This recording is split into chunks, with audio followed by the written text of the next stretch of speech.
Selamat pagi, Wandami, para anggota Sangga, dan para Pabajita. Sukihontu, Bapak, Ibu, serta kalian namita sekalian. Kami mengucapkan selamat datang dan selamat bergabung di kelas Pariyati Sasana hari ini Minggu 30 Juli 2023 yang disiarkan secara langsung dari Dhammasala Dhammawihari Buddhist Studies. Izinkan saya, Grace Kandoli, memandu kelas Pariyati Sasana secara hybrid pada pagi hari ini.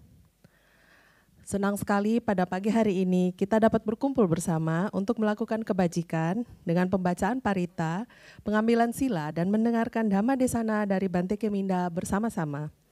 Untuk itu mari kita siapkan batin yang penuh sukacita dan penuh pemahaman agar kebajikan yang kita lakukan pada hari ini merupakan kebajikan 3 akar dan superior yang akan menjadi pendukung untuk pencapaian maga, pala, dan nibbana.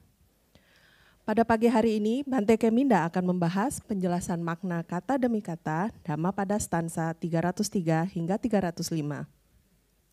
Sambil menunggu kalian namita yang lainnya untuk turut bergabung bersama kita, izinkan kami membacakan beberapa pengumuman. Kesehatan tubuh yang kita terima saat ini adalah buah dari kebajikan kita. Untuk itu, mari kalian namita kita berbuat lebih banyak kebajikan dengan mendonorkan darah. Donor darah akan dilaksanakan di DBS hari Minggu 13 Agustus 2023 pada pukul 11 hingga selesai. Bagi yang ingin berpartisipasi agar mendaftarkan diri melalui tautan bit.ly/donordarah-dbs dan mengisi formulir donor darah melalui aplikasi Sidoni dengan cara memindai QR Code pada poster. Untuk informasi lebih lanjut mengenai donor darah, dapat menghubungi Saudari Melin dan Saudari Helen di meja registrasi di lantai dasar. Telah terbit I-Dhamma dengan judul Para Bawasuta, Diskursus tentang Keruntuhan, Sebab yang ketiga, bagian kedua. I-Dhamma ini merupakan materi kelas Pariyati Sasana dan juga sudah dicetak bukunya. Kali ini disajikan dalam bentuk cerita bergambar dalam format yang mudah dibaca dan dipahami dengan ilustrasi menarik serta memudahkan diakses oleh siapapun untuk lintas usia. Bagi kalian namita yang ingin mendukung proyek I-Dhamma dapat dilakukan dengan cara transfer ke BCA atas nama Yayasan Dhammawihari dengan nomor 6275191918 dengan kode transfer 43.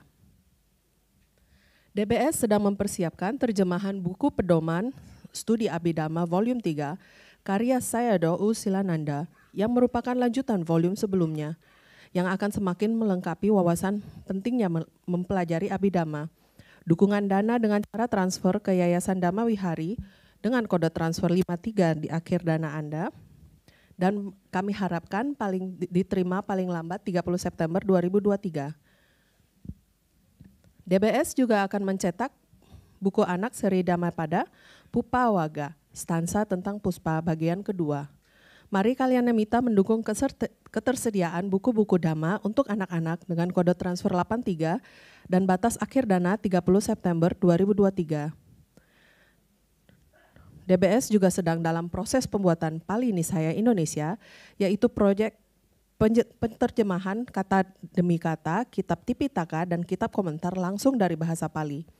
Tujuan dari proyek ini adalah membuka akses selebar-lebarnya ke kitab suci, sehingga Sangga dan umat mempunyai pemahaman ajaran Buddha yang seragam yang mendukung praktek yang benar.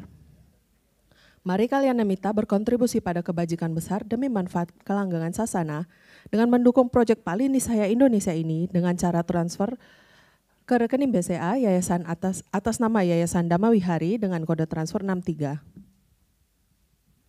Telah terbit di antaranya buku Dhamma pada Atakata, stansa 1 hingga 196 dan buku pelengkapnya, buku bergambar Kama, buku anak dan remaja seri Jataka, buku seri Dhammapada dan lain-lain. Semua buku-buku terbitan DBS tadi bisa Anda dapatkan secara langsung di DBS dan perpustakaan DBS atau bagi kalian namita yang tinggal di luar kota dengan memesan buku-buku terbitan DBS melalui tautan bit.ly/dbsbook atau Anda bisa menghubungi Divisi Propagasi DBS 0813-8700-3600. Demikian pengumuman untuk kelas pagi ini. Selanjutnya, sebelum kita memulai kelas hari ini, berikut adalah tayangan video singkat tentang tata tertib selama kelas PS agar kelas dapat berjalan dengan lancar. Mari kita saksikan bersama. Tata tertib acara. Ketentuan untuk peserta. Berpakaian rapi dan sopan. Posisi duduk di tempat yang layak dan tidak sambil berbaring. Mengikuti rangkaian acara dengan penuh perhatian dan sukacita. Tidak menyalakan TV sambil makan atau minum. Hak dari host. Host berhak untuk mengendalikan audio dalam keadaan mute saat kelas berlangsung. Bila ada peserta yang tidak mematuhi tata tertib dan berpotensi mengganggu jalannya kelas, maka dengan segala hormat akan kami keluarkan dari Zoom meeting kelas PS online.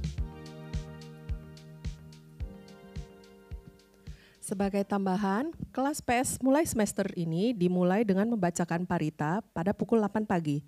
Untuk itu, bagi yang ingin berdana bunga altar bisa dilakukan sebelum kelas dimulai. Demikian pula bagi yang ingin berdana kepada sangga agar telah diserahkan kepada tim konsumsi. Umat diharapkan berdiri karena Bante akan memasuki ruangan.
Dipersilahkan untuk duduk kembali.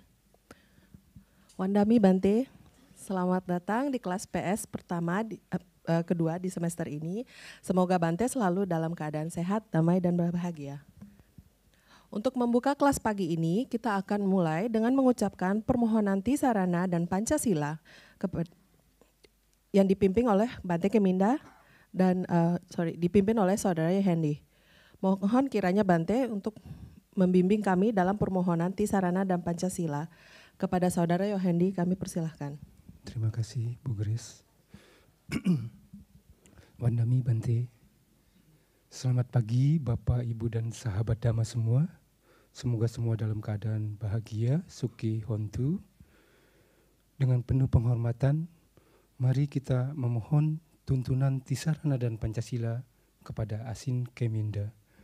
Bante, saya memohon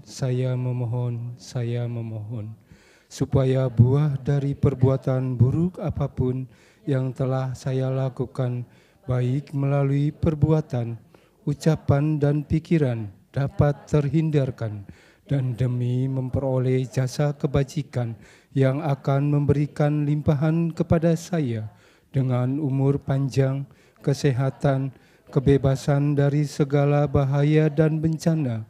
Saya merangkapkan kedua telapak tangan, beranjali dan memberikan puja, menghormat dan bersujud penuh dengan kerendahan hati kepada Tiratana, Buddha, Dhamma, dan Sangha untuk kedua kalinya, untuk ketiga kalinya, dan dengan perbuatan yang baik ini melalui sujud yang luhur, semoga saya selalu terbebas dari 4 alam menyedihkan, 3 jenis malapetaka, 8 jenis keadaan yang tidak tepat, 5 jenis musuh, 4 jenis kemalangan, 5 jenis kehilangan, segala jenis penyakit, dan 62 pandangan salah, serta secepatnya mencapai jalan kebebasan. maga, buah, pala, dan dhamma mulia, yaitu nibbana. Ahang bante ti saranena saha panca silang dhammang yacchami anugahang katva silang dheta me bante dutiyampi ahang bante ti saranena saha panca silang dhammang yacchami anugahang katva silang dheta me bante tatiyampi ahang bante ti saranena saha panca silang dhammang yacchami anugahang katva silang dheta me bante. Yamahang wadami tang wadeda. Amabante. Namo tassa bhagavato arahato sama sambuddhassa. Namo tassa bhagavato arahato sama sambuddhassa. Namo tassa bhagavato arahato sama sambuddhassa. Namo tassa bhagavato arahato sama sambuddhassa. Buddhang saranang gacchami, dhammang saranang gacchami, sanghang saranang gacchami. Buddhang saranang gacchami, dhammang saranang gacchami, sanghang saranang gacchami. Dutiyampi buddhang saranang gacchami, dutiyampi dhammang saranang gacchami, dutiyampi sanghang saranang gacchami. Dutiyampi buddhang saranang gacchami, dutiyampi dhammang saranang gacchami, dutiyampi sanghang saranang gacchami. Tatiyampi buddhang saranang gacchami, tatiyampi dhammang saranang gacchami, tatiyampi sangham saranang gacchami. Tatiyampi buddhang saranang gacchami, tatiyampi dhammang saranang gacchami, tatiyampi sanghang saranang gacchami. Saranagamanang paripurnang. Amabante. Panati pata weramani sikkhapadang samadhiyami. Panati pata weramani sikkhapadang samadhiyami. Adinadana weramani sikkhapadang samadhiyami. Adinadana weramani sikkhapadang samadhiyami. Kame sukmicacara weramani sikkhapadang samadhiyami. Kame sumicacara weramani sikkhapadang samadhiyami. Musawada weramani sikkhapadang samadhiyami. Musawada weramani sikkhapadang samadhiyami. Surame raya maja pamadadana weramani sikkhapadang samadhiyami. Surame raya majja pamadadana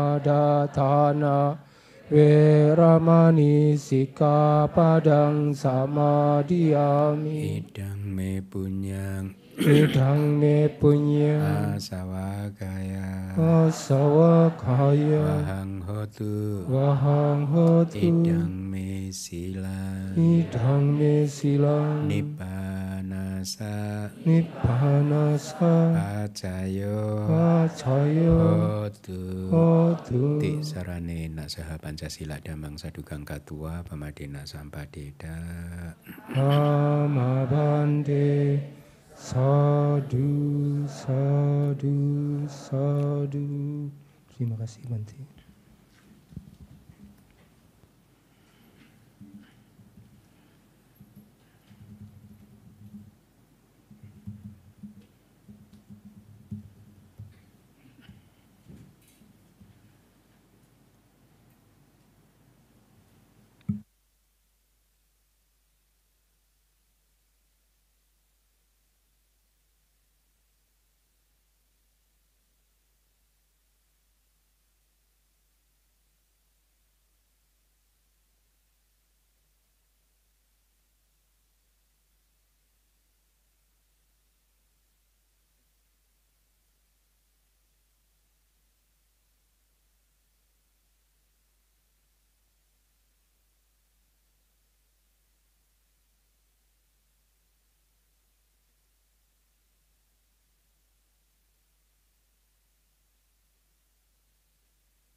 Baik, sebelum kita memulai kelas kita pada pagi hari ini, mari kita bersama-sama memberikan penghormatan kepada Guru Agung kita dengan mengucapkan Namo Tassa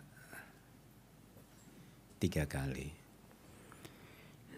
Namo Tassa Bhagavato Arahato Samma Sambuddhassa. Namo Tassa Bhagavato Arahato Samma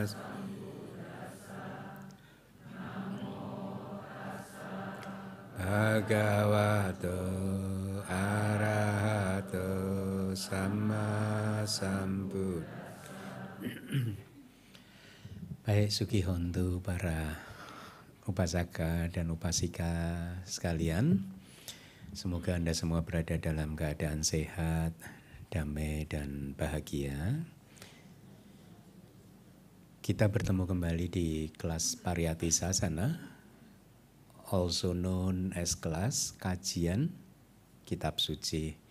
Hari ini Minggu tanggal 30 Juli 2023, saya akan menyampaikan Buddha Wacana atau kata-kata Buddha, tetapi sebelumnya saya kembali mengingatkan bahwa kelas-kelas seperti ini sangat bagus karena menjadi ladang bagi Anda untuk memupuk parami dan juga kebajikan Anda, ya. Karena mendengarkan Dhamma, apalagi yang Anda dengarkan ini kan ajaran yang ada di Kitab Suci. Saya sebisa mungkin, semaksimal mungkin meminimalkan interpretasi saya sendiri. Bahkan tadi pagi sebelum makan pagi saya juga memanggil beberapa murid kursus Abhidhamma di Pusdiklat Abhidhamma Nusantara. Saya menanyakan feedback mereka tentang materi kelas Abhidhamma di Pusdiklat yang sudah 2 kali berlangsung ini.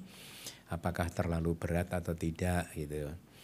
Karena sebenarnya bagi saya sebagai guru itu saya lebih bahagia, lebih senang kalau saya hanya menyampaikan ajaran yang ada di Kitab Suci tanpa interpretasi saya. Jadi ini meminimalkan rasa bersalah, menyesal dan lain sebagainya begitu. Tetapi juga saya juga tadi pagi katakan bahwa saya sadar kelas Abhidhamma ini audiensnya besar. Lebih dari 1.700 orang, bayangkan. Bahkan lebih besar dari perayaan Waisak kemarin. Yang hanya 1.400 gitu. Nah dari 1.700 murid di Pusdiklat Abhidhamma Nusantara ini kan tentu segmentasinya berbeda-beda ya. Ya kadang katanya secara teori kita tidak akan pernah bisa mendapatkan semua segmen itu gitu. Jadi kita harus bidik saja salah satu segmen, kata teorinya begitu gitu. Tapi dari 2 murid yang tadi memberikan feedback, menurut mereka bagus seperti itu. Karena benar-benar informasinya itu ya apa ya, mungkin dengan bahasa saya sendiri tadi dari kitab suci gitu. Ya. Tapi juga di sisi lain saya sadar ini, kalau sesuai kitab suci seperti itu nanti banyak yang merasa Abhidhamma nggak menarik ini. Padahal yang nggak menarik diri mereka sendiri. Bagi yang bukan murid Abhidhamma pasti nggak tahu jokes ini ya. Kalau yang ketawa pasti murid Abhidhamma itu tahu dia jokes ini gitu. Jadi Abhidhamma menarik atau tidak? Nah itu pasti murid Abhidhamma. Yang di luar itu nggak akan paham gitu. Nah jadi sebenarnya saya mulai berpikir apakah saya harus menyampaikan seperti itu. Tapi kembali lagi saya merasa ini fondasi sasana, ajaran Buddha harus dikokohkan, makanya. Dan tidak banyak kan yang mau atau bisa menerjemahkan kitab suci kan. Jadi mumpung saya ada kesempatan, mungkin ada baiknya sih kitab suci diterjemahkan ya.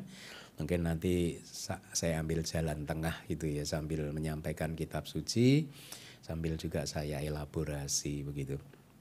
Nah jadi karena ini adalah ibadah kita, Anda akan mendengarkan ajaran yang ada di kitab suci, seharusnya kebajikan yang akan Anda tanam 1 jam ke depan ini adalah kebajikan yang cukup kuat ya.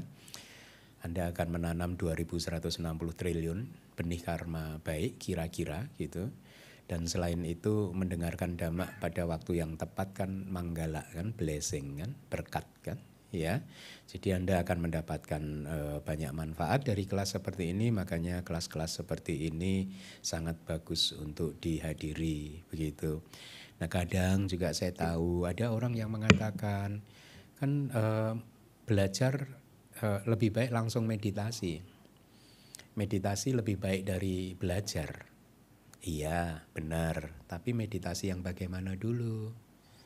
Kalau meditasi, ketika Anda meditasi, Anda bisa mencapai jhana, maka pada saat itu meditasi Anda lebih baik dari belajar.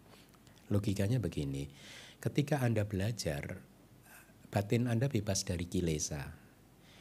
Ya, batin arus kesadaran atau cita yang muncul pada batin Anda yang bebas kilesa itu disebut maha kusala cita, kesadaran baik yang besar, ya, tanpa kilesa.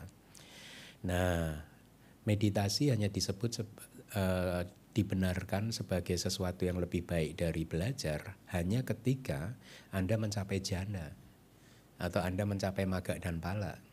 Karena pada waktu itu kesadaran yang muncul pada batin Anda adalah rupa wacara cita, arupa wacara cita, magga cita, pala cita.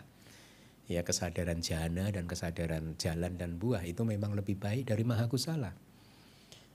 Tetapi kan di sini siapa ketika meditasi kaing terus gitu. Maksud saya yang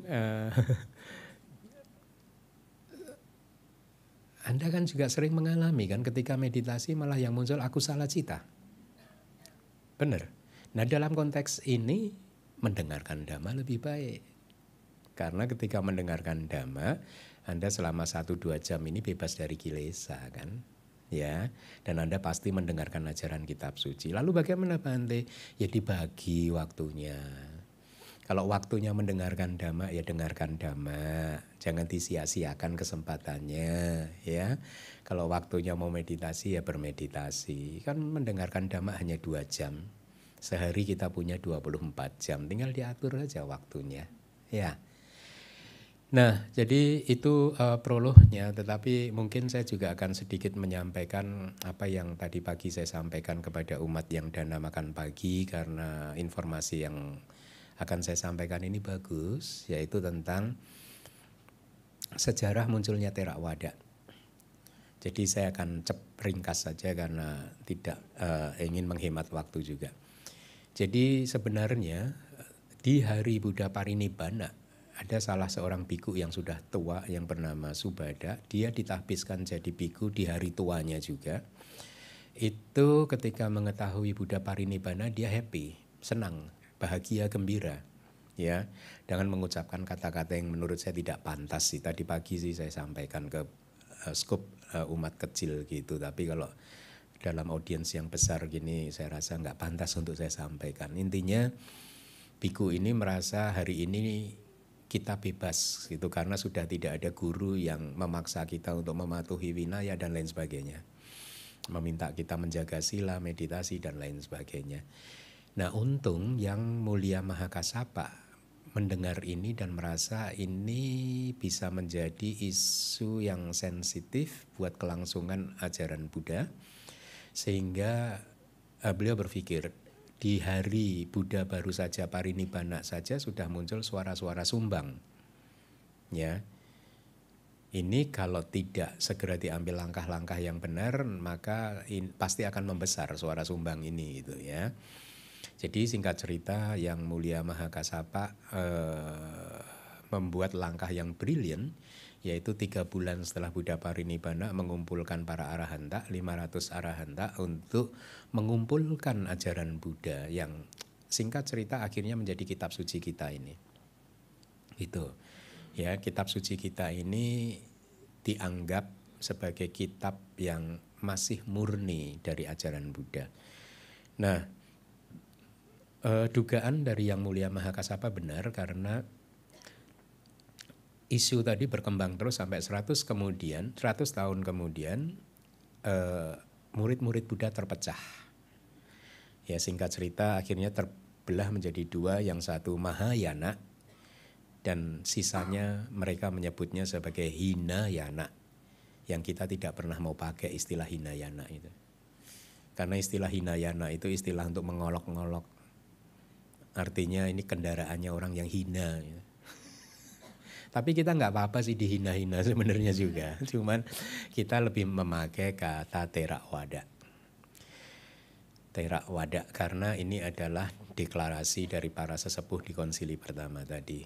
Nah, poin yang lain ada yang bertanya bahwa di luar Theravada ada yang mengatakan ajaran Theravada ini kurang lengkap. Saya katakan ya mungkin benar kurang lengkap, tapi bagi saya udah cukup. Kenapa? Karena ajaran untuk hukum karma ada, melatih dana ada, melatih sila ada, melatih samadhi untuk mencapai jana ada, melatih vipassana untuk mencapai magga pala masih ada. Jadi cukup. Ya kalau dianggap oleh orang lain kurang, ya nggak apa-apa. Memang kurang, tapi bagi saya udah cukup. Bukankah ini attitude yang baik di dalam kehidupan? Kadang Anda mungkin merasa kehidupan Anda kurang, tapi kalau Anda merasa cukup, Anda nggak akan ada masalah dengan omongan orang lain kan? Iya kan? Karena Anda udah merasa cukup gitu. Ya. Jadi itu informasi bagus ya. Jadi poinnya adalah bahwa Anda semua harus bersyukur bahwa kita masih bisa mendengarkan ajaran yang dianggap masih murni dan asli yaitu dari ajaran Buddha ya. Oke, kita mulai materi kelas kita pada pagi hari ini. Stansa 303. Seseorang yang memiliki keyakinan, ya. Dulu ketika saya menerjemahkan, saya pengen memakai kata iman. Karena mirip sih, keyakinan, kepercayaan, iman itu satu hal yang sama gitu. Cuman saya pikir kalau saya pakai iman nanti umat Buddha mencampur adukkannya dengan iman-iman yang lain gitu. Jadi akhirnya ya udahlah saya pakai keyakinan gitu. Dan dilengkapi dengan sila. Nah, sila bahasa Pali sering diterjemahkan sebagai moralitas, akhlak. Tapi belakangan saya menemukan di Kamus Besar Bahasa Indonesia juga ternyata sila itu ada. Kalau bahasa Pali kan sila, i-nya itu ada garis di atasnya, sila. ternyata bahasa Indonesia sila juga maknanya sama dengan sila bahasa Pali gitu. Yang dilengkapi dengan ketenaran dan kekayaan, bergaul di tempat apapun, dia dihormati di tempat tersebut. Demikian Buddha berkata. Buddha menguraikan Dhammadesana ini saat sedang tinggal di Cetawana dengan mengacu kepada seorang penghuni rumah yang bernama Citta. Ini materi kelas Abhidhamma, Citta. Cerita ini sebenarnya telah dijelaskan di penjelasan untuk stanza Balak Waga yang saya sudah sampaikan kepada Anda dengan kalimat di dalam stanza 73 dan 74 itu bunyinya adalah rahib laki-laki yang bebal menginginkan kehormatan yang tidak ada di dalam dirinya gitu. Anda bisa ulang atau bisa baca bukunya stanza 73 dan 74 itu ya. Rahib laki-laki tersebut ya mengharapkan kehormatan ya, seperti itu. Nah, singkat cerita di stanza 333 ini kan itu bercerita tentang, mungkin saya akan sampaikan sedikit cerita dari stanza 73 dan 74. Jadi ini cerita dari stanza tersebut, kita agak keluar dari topik ini ya. Jadi di stanza 73 dan 74 Buddha berkata kepada Yang Mulia Ananda seperti ini, wahai Ananda, di saat bayang-bayang malam semakin dekat, jadi mungkin sudah matahari sudah tenggelam gitu, pukul 6, pukul 7 begitu. Perumah tangga Citta yang bernama Citta akan datang dengan 500 kereta dan akan memberi hormat kepadaku, kata Buddha gitu. Lalu Yang Arya Ananda bertanya, Bante, ketika dia bersujud kepada Anda, apakah akan terjadi keajaiban? Ya Ananda, kata Buddha, keajaiban akan terjadi. Lalu Yang Arya Ananda bertanya lagi, keajaiban seperti apa wahai Bante? Kemudian Buddha berkata, ketika dia datang dan bersujud kepadaku, hujan bunga surgawi akan dimulai turun ya, dan akan berlanjut tanpa gangguan sampai ruang seluas 8 karisa. 1 karisa itu sama dengan 1 acre. Jadi ini 8 acre gitu kira-kira ya. Ditutupi dengan kumpulan bunga berkilauan setinggi lutut. Jadi ini keajaiban yang terjadi ya. Karena sebenarnya karena kebajikan dari Citta sendiri. Citta ini seorang anagami, umat perumah tangga tapi anagami, ya. Jadi silanya bagus, keyakinannya bagus sudah pasti karena beliau adalah anagami kan. Nah, mendengar desas-desus tersebut, ya, penduduk kota kemudian berkata, begitu besar kata mereka jasa kebajikan perumah tangga Citta yang hari ini akan datang dan bersujud kepada Buddha. Begitulah kata mereka, keajaiban akan terjadi. Kita harus mendapatkan hak istimewa untuk melihat orang yang sangat baik ini, untuk melihat Citta yang akan datang dan bersujud kepada Buddha. Jadi mereka mengambil persembahan dan berdiri di kedua sisi jalan, dan dikatakan ketika Citta datang itu publik masyarakat umum itu berjejal penuh sesak begitu karena pengen melihat Citta gitu. Nah konteksnya seperti itu, itulah kemudian di stanza ini Yang Arya Ananda bertanya kepada Buddha, akan tetapi wahai Bante, apakah keuntungan, karena kan publik atau masyarakat umum tadi membawa persembahan loh untuk Citta, ya. Jadi ditanyakan apakah keuntungan dan penghormatan ya yang diterima oleh Citta ini muncul ketika dia datang karena dia datang ke hadapan Buddha, atau hal itu muncul bahkan ketika dia pergi ke tempat yang lainnya. Artinya begini, ini Citta ini mendapatkan penghormatan dan keuntungan yang besar. Apakah dia mendapatkan penghormatan ini sebagai akibat karma dia menemui Buddha? Atau dia juga tetap akan mendapatkan hal yang serupa ketika dia menemui guru lain? Karena di zaman Buddha itu kan ada 6 guru yang cukup besar juga, punya banyak pengikut ya, dan sangat terkenal, bahkan mereka eksistensinya sebagian itu justru lebih dulu dari Buddha begitu ya. Nah kemudian Buddha berkata, sesungguhnya orang yang memiliki sadha ya, memiliki keyakinan, memiliki kepercayaan dan silanya sempurna, individu yang seperti itu tetap akan mendapatkan teman atau berteman di tempat manapun, ya. Keuntungan dan penghormatan akan muncul pada dia dimanapun karena silanya, karena sadanya, dan karena pencapaiannya, karena beliau adalah anagami, ya. Kadang saya pengen juga menguraikan tentang kekuatan dana gitu ya, karena bahkan di kalangan biku saja itu juga, waktu saya di Myanmar saya pernah menyampaikan kan, ada biku-biku tertentu itu kalau berpindah patah itu mendapatkan makanannya berlimpah. Sampai kalau pulang pindah patah itu penduduk kampung harus menyewakan dia mobil kayak kalau di sana itu mobil kecil yang bak terbuka itu loh, untuk mengangkat makanan karena makanannya berlimpah. Tapi di sisi lain ada biku ketika pindah patah nggak dapat makanan. Kalaupun dapat itu sangat inferior, sangat sedikit dan tidak bergizi begitu. Nah ini adalah menggambarkan bagaimana sebenarnya hukum karma itu bekerja gitu.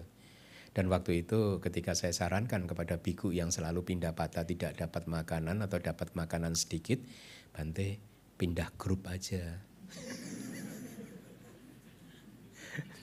Pindah tadinya dari grup A gitu, sekarang besok pindah patah di grup B. Dan dia menuruti, ketika pindah di grup B dia pulang makanan berlimpah. Nah ini teori hukum karma sih. Kadang saya pengen gitu menjelaskan yang begini juga. Mungkin nanti ya setelah Dhammapada ini selesai ya. Oke, saya lanjutkan. Jadi orang yang sadanya bagus, silanya bagus, akan dilengkapi dengan ketenaran dan kekayaan. Bahkan di kalangan biku juga seperti itu. Ada biku yang maaf ya, tidak banyak umat begitu, jubahnya hanya satu aja gitu. Sementara ada biku lain yang jubahnya itu dapat dana dari umat berlimpah-limpah, makanan berlimpah, wihara juga banyak. Kalau di Myanmar begitu. Ada beberapa sayadaw itu wiharanya banyak gitu. Kita tidak sedang bicara materi, tetapi kita berbicara tentang bagaimana hukum ini bekerja, hukum karma ini bekerja. Jadi bahkan di kalangan biku juga itu berlaku hukum karma itu gitu ya. Nah, setelah berkata demikian, Buddha mengucapkan stansa yang ada di slide. Seseorang yang memiliki keyakinan dan dilengkapi dengan sila dan seterusnya. Di dalam stansa tersebut, penjelasan dari kitab komentarnya, seseorang yang memiliki keyakinan artinya seseorang yang dilengkapi dengan keyakinan yang duniawi dan yang adi duniawi. Maksudnya begini, jadi ini abhidhamma sekali sih. Sada itu adalah cetasika, faktor mental, energi mental Anda, keyakinan. Sada itu kadang di batin arus atau rangkaian batin Anda itu kadang muncul, kadang nggak muncul. Ya, hari ini sada Anda muncul nih harusnya ini. Paling hanya 1-2 yang di sana itu nggak muncul ya. Harusnya secara umum saat ini ada sada di batin Anda. Tapi nanti akan ada masanya sada Anda lenyap dari batin Anda. Anda tidak punya sada lagi gitu. Sada ini muncul lenyap, muncul lenyap, muncul lenyap begitu. Nah, sada yang muncul bersama dengan pikiran sehari-hari seperti ini itu disebut sebagai sada yang duniawi. Ya, karena sada yang duniawi ini kalau dia berasosiasi dengan karma ya, dia hanya akan menghasilkan buah di dunia aja, membuat Anda terus berada di dunia aja, hidup sebagai manusia yang terhormat, terkenal, banyak mungkin banyak rezeki dan lain sebagainya begitu. Tetapi sada, cetasika yang muncul bersama kesadaran jalan itu adalah sada yang adi duniawi. Ya. Jadi sada yang adi duniawi ini spesial karena dia memutus, menghancurkan keraguan-raguan. Itulah mengapa ketika Anda menjadi sotapanna, sada Anda terhadap Buddha, Dhamma, Sangha, karma dan buahnya permanen. Udah nggak mungkin hilang. Kayak Anda hari ini percaya karma, besok percaya yang lain. Ya nggak sih? Oh iya ya. Katanya amulet ini bagus ya. Nah Anda udah percaya amulet, nggak percaya karma itu, tahu nggak? Karena kalau dulu awal-awal DBS saya tahu banyak umat pakai amulet. Ya mudah-mudahan sekarang di tahun ke-8 ini umat di sini nggak ada yang pakai amulet. Kalau ada hati-hati ya, Anda menolak hukum karma loh itu. Ya. Nah, jadi itu sada yang adi duniawi, berbeda dengan yang duniawi. Ya, saya lanjutkan. Arti dari kata dengan sila adalah ada dua jenis sila berikut ini. Sila yang harus dipatuhi oleh orang awam seperti Anda dan sila yang harus dipatuhi oleh biku seperti saya. Di antara dua jenis sila tersebut, sila yang harus dipatuhi oleh orang awam adalah yang dimaksudkan di stansa ini. Kenapa? Karena ini ceritanya tentang cita tadi, perumah tangga tadi. Ya, demikian adalah artinya. Ya. Harap ingat Cita adalah seorang anagami juga ya. Yang dilengkapi dengan ketenaran dan kekayaan artinya dijelaskan oleh kitab kita ada dua jenis kekayaan berikut ini dan ketenaran. Ketenaran orang awam apapun yang disebut seperti contohnya mempunyai 500 pengikut awam laki-laki seperti Anathapindika dan lain-lain ya. Itu adalah ketenaran orang awam, mempunyai banyak pengikut. Kekayaan berupa kekayaan materi, padi-padian, dan lain-lain yang dilengkapi dengan ketenaran orang awam yang seperti itu tadi punya banyak pengikut. Dan kekayaan yang juga disebut 7 jenis kekayaan orang yang mulia. Itu kekayaan orang yang mulia itu sada, sila, hiri, otapa, rasa malu, rasa takut berbuat jahat, sutta, banyak pengetahuan, banyak mendengar ya, caga, kemurahan hati, dan panya, kebijaksanaan. Kayaknya saya udah menguraikan ini di acara Waisak yang lalu ya, atau Katina ya, yang Let's Grow Together itu. Ya, itu kekayaan orang-orang yang mulia gitu. Demikian adalah artinya. Jadi kekayaan juga dibedakan, ada kekayaan yang bersifat materi, duniawi, tapi ada kekayaan yang bersifat mulia, yaitu sada, sila, hiri, otapa, dan seterusnya. Tadi ada 7 tadi. Nah, Anda juga harus mengembangkan 7 kekayaan ini. Sada Anda harus Anda jaga, sila harus Anda jaga, rasa malu untuk melakukan perbuatan jahat harus Anda kembangkan, rasa takut terhadap konsekuensi dari perbuatan jahat harus Anda kembangkan. Kemudian sutta, harus banyak mendengar ajaran Buddha. Caga, kemurahan hati harus Anda latih, dan kebijaksanaan juga harus Anda kembangkan. 7 itu juga disebut sebagai kekayaan. Di tempat manapun berarti putra dari keluarga baik-baik yang seperti Cita tadi, dimanapun dia bergaul, di penjuru manapun dia berada, yaitu di timur dan lain-lain, dia pasti dihormati dengan keuntungan dan penghormatan yang sedemikian rupa di berbagai tempat tersebut. Artinya dengan keuntungan dan penghormatan yang sedemikian rupa itu ya seperti tadi, orang-orang akan datang menemui dia, pengen ketemu dia, memberi hadiah, memberi persembahan, begitu ya. Demikian arti stansa ini ya. Jadi di akhir dari wejangan banyak individu mencapai buah yang sedang memasuki arus atau menjadi sotapanna. Demikianlah cerita tentang seorang penghuni rumah yang bernama Cita, yang merupakan cerita yang ke-10. Stansa yang kedua. Orang-orang yang mulia terlihat di kejauhan seperti gunung Himalaya, kan terlihat dari kejauhan kan. Orang yang jahat tidak terlihat di sini seperti anak panah yang ditembakkan di malam hari.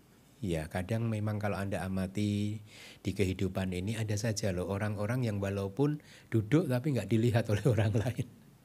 Ya, ada ya. Tapi ya ini buah karma dari yang bersangkutan sendiri.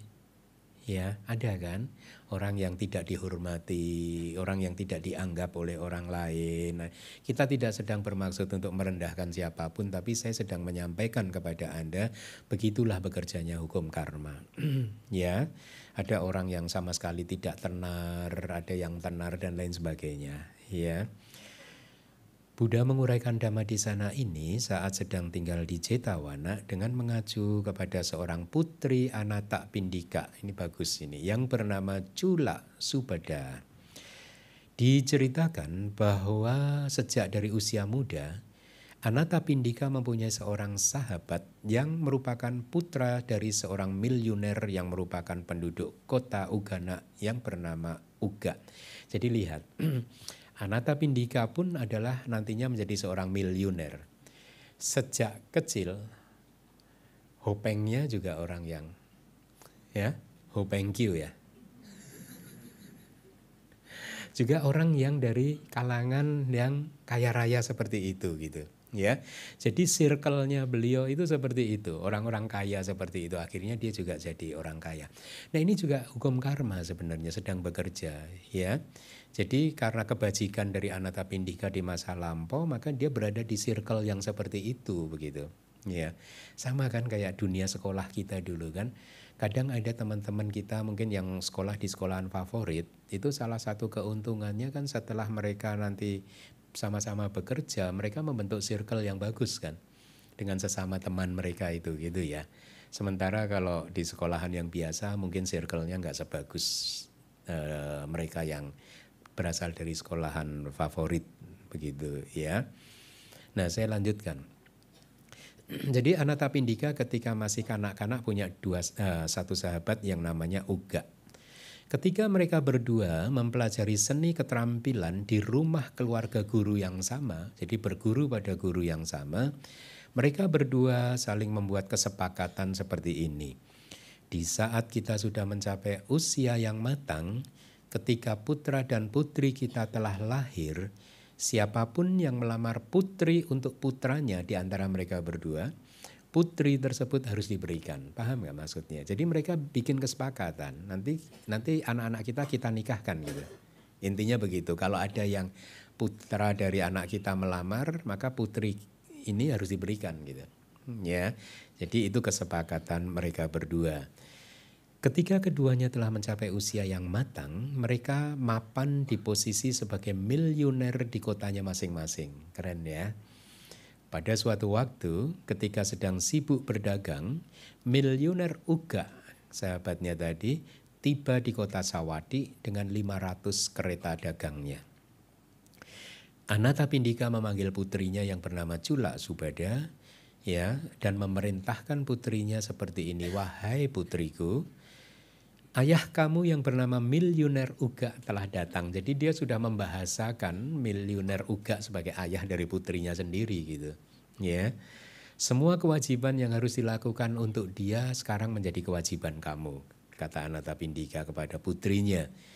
Cula Subada menjawab baik, dan kemudian dia pun menyiapkan sup, kari dan lain-lain dengan tangannya sendiri. Artinya dia melayani sahabat ayahnya itu dengan tangannya sendiri sejak dari hari kedatangan miliuner Uga sampai dia pulang.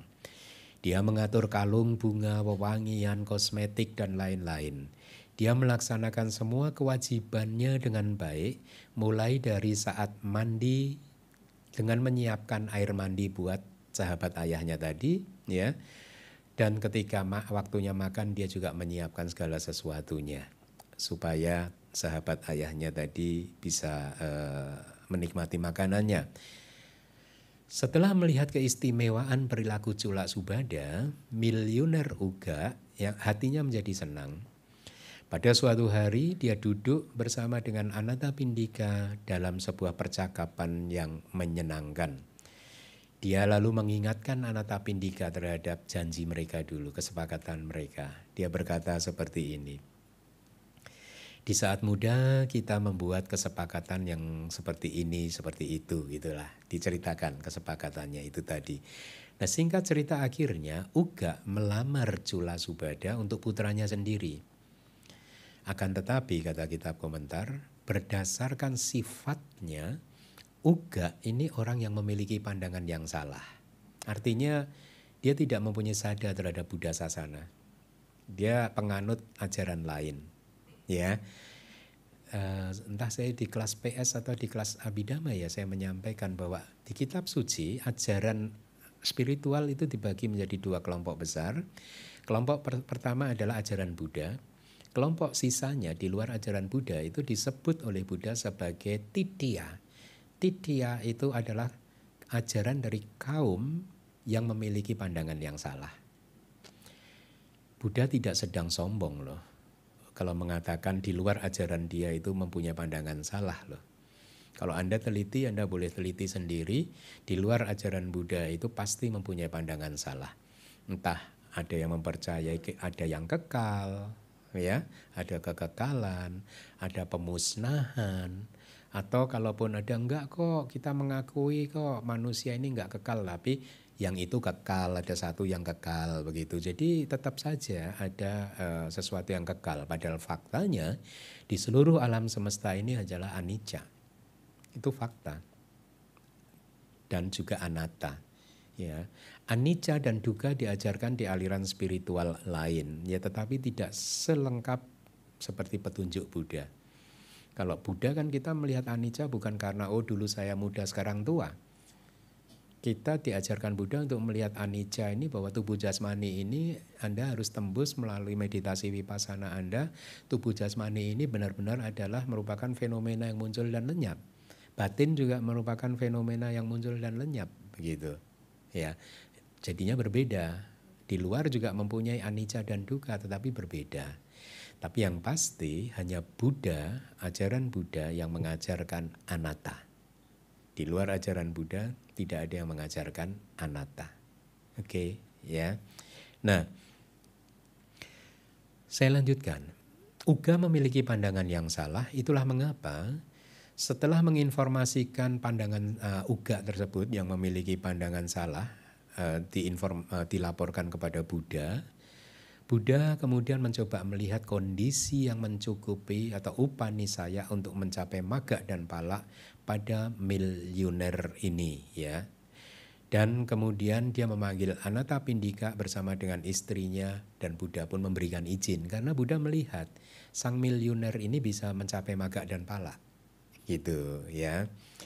Setelah menerima lamaran tersebut, menetapkan hari pernikahan, memberikan kehormatan yang besar, akhirnya dia memanggil Subhada dan berkata, "Wahai anakku, ketika kamu tinggal di keluarga ayah mertua, yang namanya api yang ada di dalam sebaiknya tidak dibawa keluar." Lalu Anathapindika memberikan 10 nasihat persis seperti nasihat yang telah diberikan oleh miliuner Dhananjaya kepada Wisaka. Tahu ya, Wisaka itu kan upasika yang terkenal paling murah hati kan, seperti Anathapindika. Jadi Anathapindika itu upasaka yang terkenal paling murah hati. Wisaka itu upasika umat perempuan yang terkenal murah hati. Nah, 10 nasihatnya itu seperti ini. Ya, atau saya bacakan dulu mungkin cerita tentang Wisaka, ya. Wisaka adalah putri salah satu dari 5 orang yang memiliki kebajikan yang besar. Orang tua Wisaka adalah seorang maha punya, artinya orang yang mempunyai kebajikan yang besar, yang bernama Dhananjaya. Beliau sangat kaya raya, ya kan, bahkan disebut sebagai miliuner. Di umur 7 tahun Wisaka sudah menjadi Sotapanna. Keren ya. Ketika dia mendengarkan Dhammadesana dari Buddha Gotama.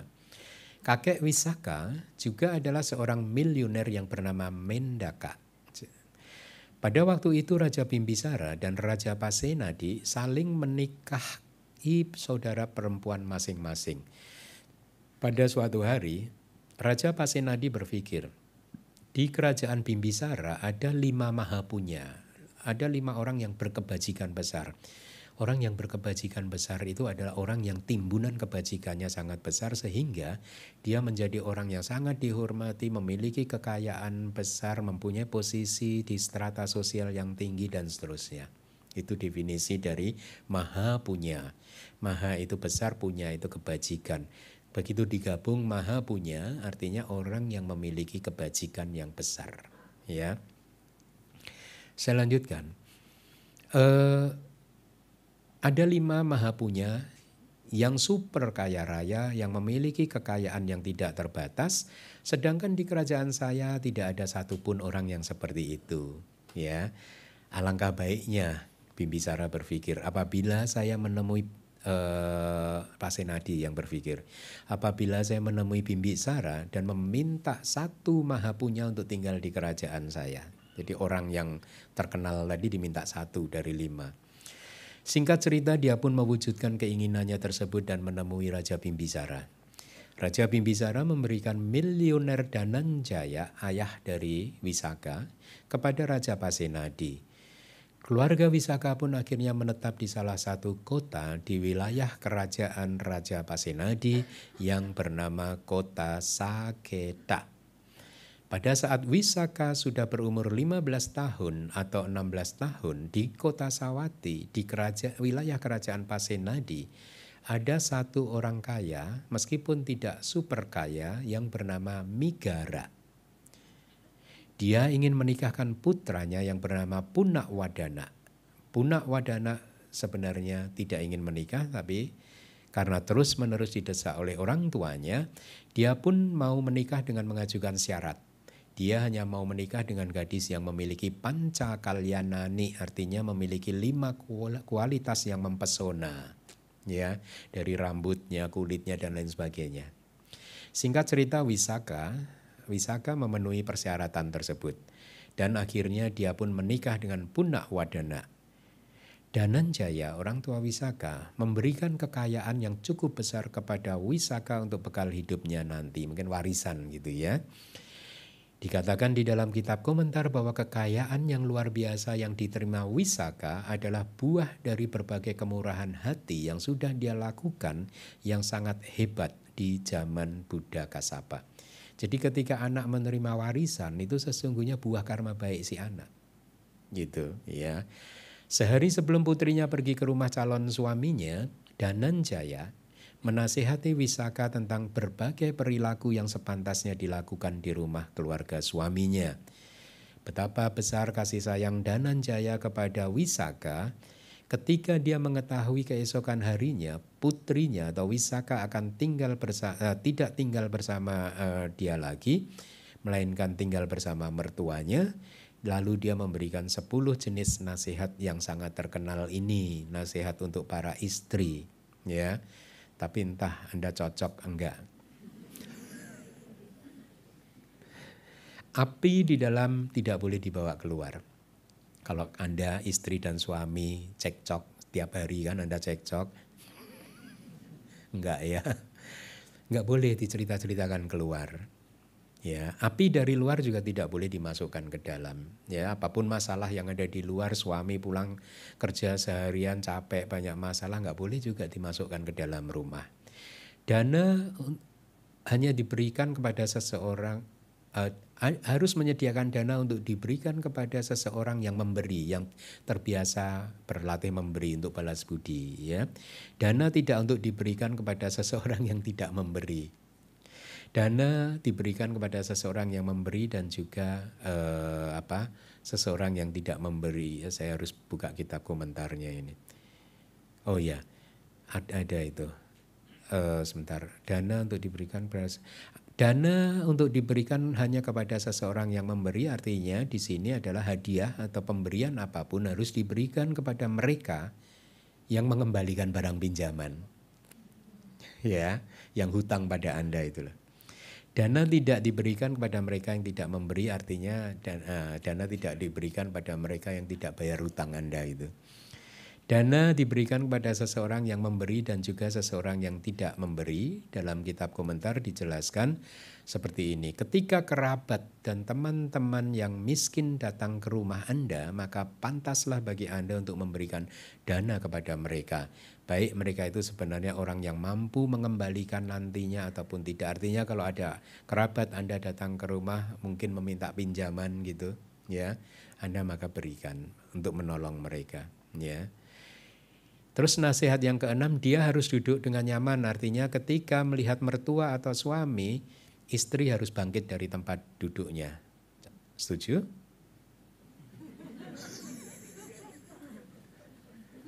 Kok nggak ada yang jawab? Yang setuju laki. Saya tanya yang perempuan nih, setuju nggak nih? Harus makan dengan nyaman artinya istri nih. Perhatikan, istri seharusnya tidak makan sebelum ibu serta ayah mertua makan dan sebelum suami makan. Setuju? Yang setuju yang laki. Istri harus melayani mereka dan memastikan makanan cukup baru dia makan. Yang ke-8, harus tidur dengan nyaman artinya seorang istri tidak seharusnya tidur sebelum kedua mertua dan suaminya tidur. Setuju?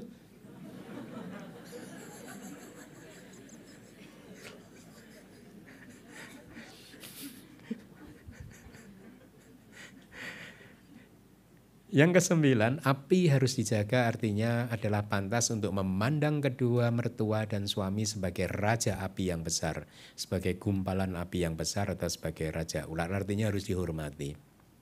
Ya, kedua mertua dan suami harus dihormati. Pasti setuju dong. So, setuju nggak sih? Kalau enggak kebangetan deh. Tadi 3 udah nggak setuju, yang ini nggak setuju.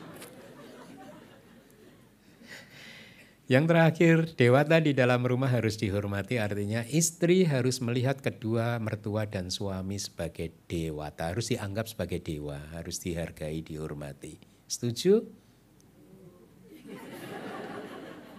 Kan egaliter, Bante. Persamaan gender, Bante.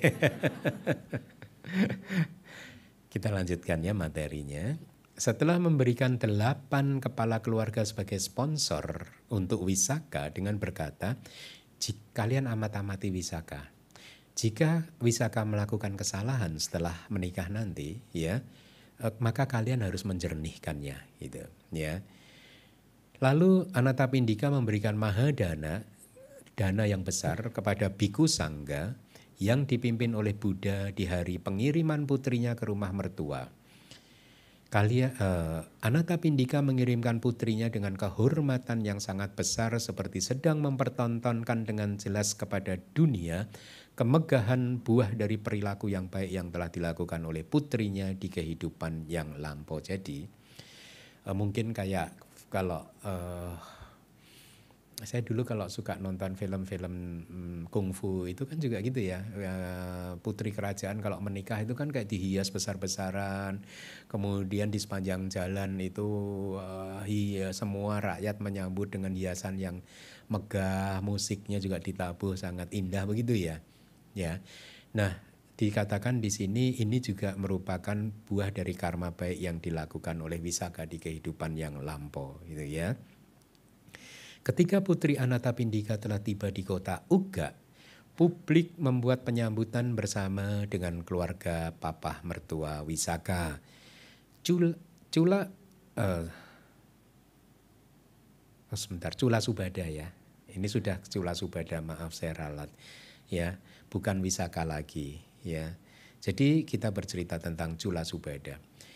Cula Subada pun yang ingin memperlihatkan dirinya sendiri kepada seluruh penduduk kota seperti Wisaka memperlihatkan dirinya untuk membuat keindahan dan kesejahteraannya terlihat jelas, berdiri di atas kereta, masuk ke kota, menerima hadiah-hadiah yang dikirimkan dari berbagai kota dan juga mengirimkan hadiah-hadiah yang pantas untuk mereka masing-masing. Jadi saling bertukar hadiah. Serta membuat seluruh kota menjadi kagum dengan kualitas Cula Subada Putri Anatapindika.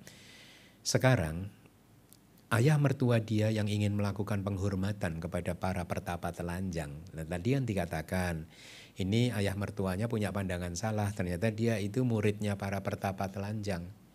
Dulu ketika saya masih mencari guru, belum menjadi biku kan saya sempat juga belajar di Dharamsala. Ya, jadi saya sempat juga agak lama waktu mencari karena saking tidak tahunya kan.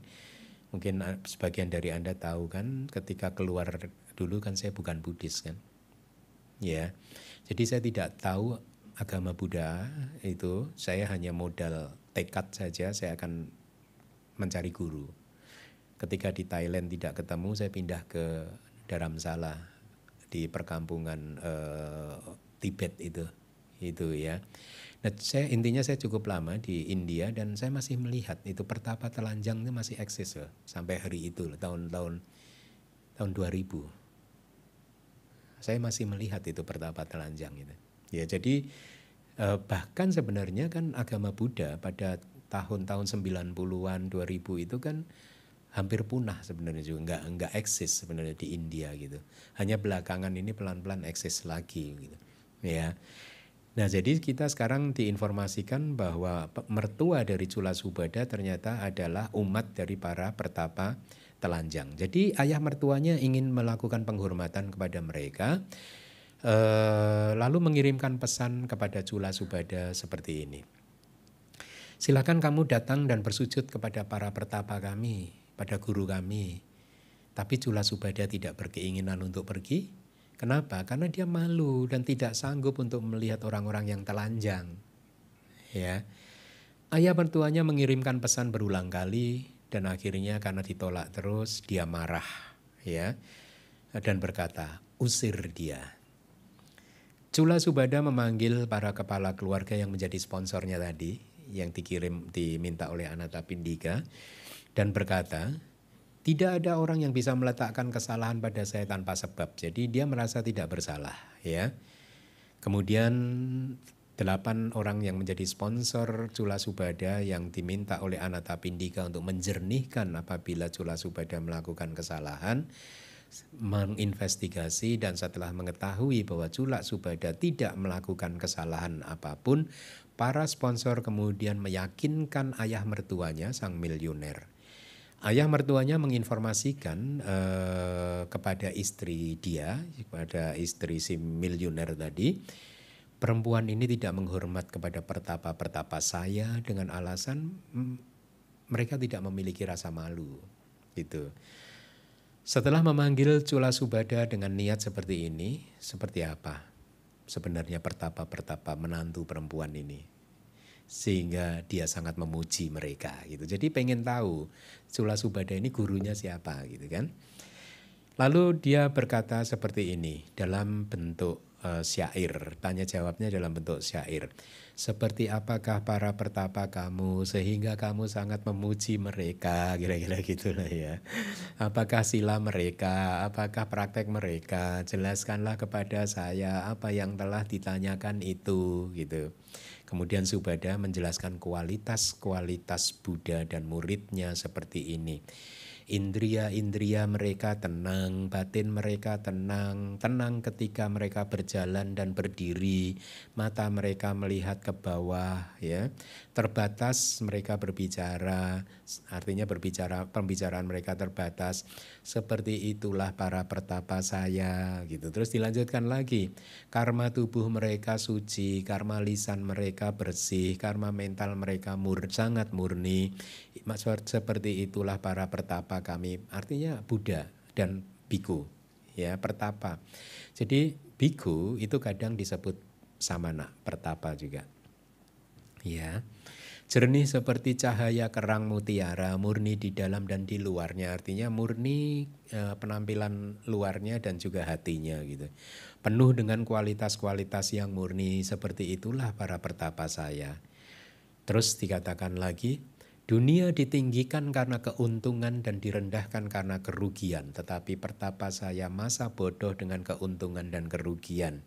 Seperti itulah para pertapa saya, para biku-biku yang Subada ikuti begitu, Buddha dan biku. Dunia ditinggikan karena ketenaran dan direndahkan karena ketidaktenaran. Artinya orang-orang itu biasanya merasa tinggi karena ketika dia untung derajatnya merasa tinggi, ketika dia rugi dia rendah, depresi dan lain sebagainya. Ketika tenar dia sombong, melambung-lambung, ketika tidak tenar sedih dan lain sebagainya.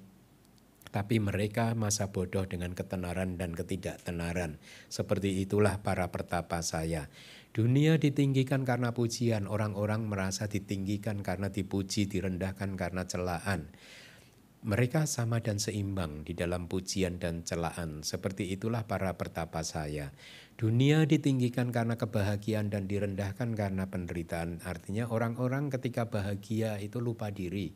Ketika menderita dia stres, depresi. Sementara mereka tidak bergerak di dalam kebahagiaan dan penderitaan. Seperti itulah para pertapa saya. Artinya para biku tidak tergoda oleh 8 lokadama, ya, 8 dhamma-dhamma duniawi gitu. Chula Subada menyenangkan hati ayah mertua dengan syair tadi. Kemudian setelah berkata seperti ini, apakah memungkinkan buat kami untuk melihat para pertapa kamu? Dan ketika dijawab, mungkin saja. Lalu ayah mertuanya berkata, kalau begitu silakan kamu melakukan segala sesuatunya sehingga kami bisa melihat para pertapa tersebut. Baik, dijawab oleh Chula Subada. Setelah menyiapkan mahadana untuk biku sangga yang dipimpin oleh Buddha, ya,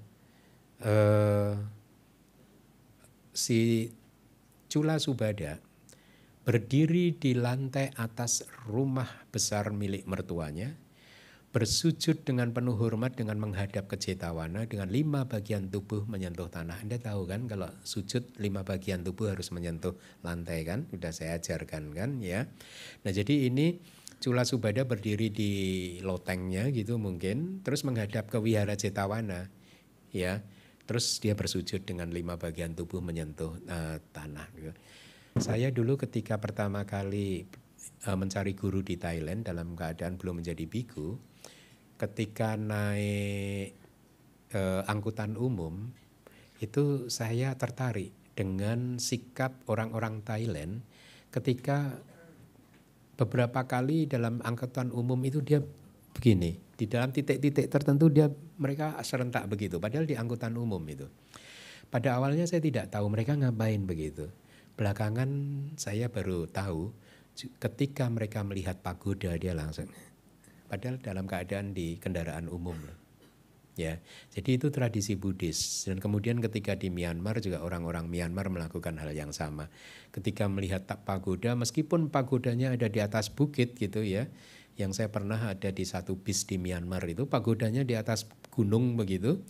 Itu orang-orang langsung menghadap ke pagoda begitu. Mungkin Anda bisa contoh gitu ya. Kalau di rumah Anda melihat Buddha Rupang, melihat gambar Buddha, ya, melihat relief yang di Megamendung, melihat stupa yang di Megamendung, itu dari kejauhan Anda melihat Anda yang Budang Pujemi, Damang Pujemi, Sanggang Pujemi, gitu. Ya, itu adalah kebajikan bagi Anda. Dan ini bagian dari sila, manner. Ya, ada orang yang pantas dihormati, ya Anda harus memberikan penghormatan, begitu. Ya, tidak cuek aja, ada Buddha di sini Anda cuek aja gitu. Ini ada Buddha di belakang. Makanya kita tadi masuk juga memberi penghormatan, nanti keluar juga memberikan penghormatan kan? Ya. Part of sila, bagian dari sila. Ya. Sila itu manner juga, perilaku, tata krama dan lain sebagainya. Oke, saya lanjutkan sedikit lagi.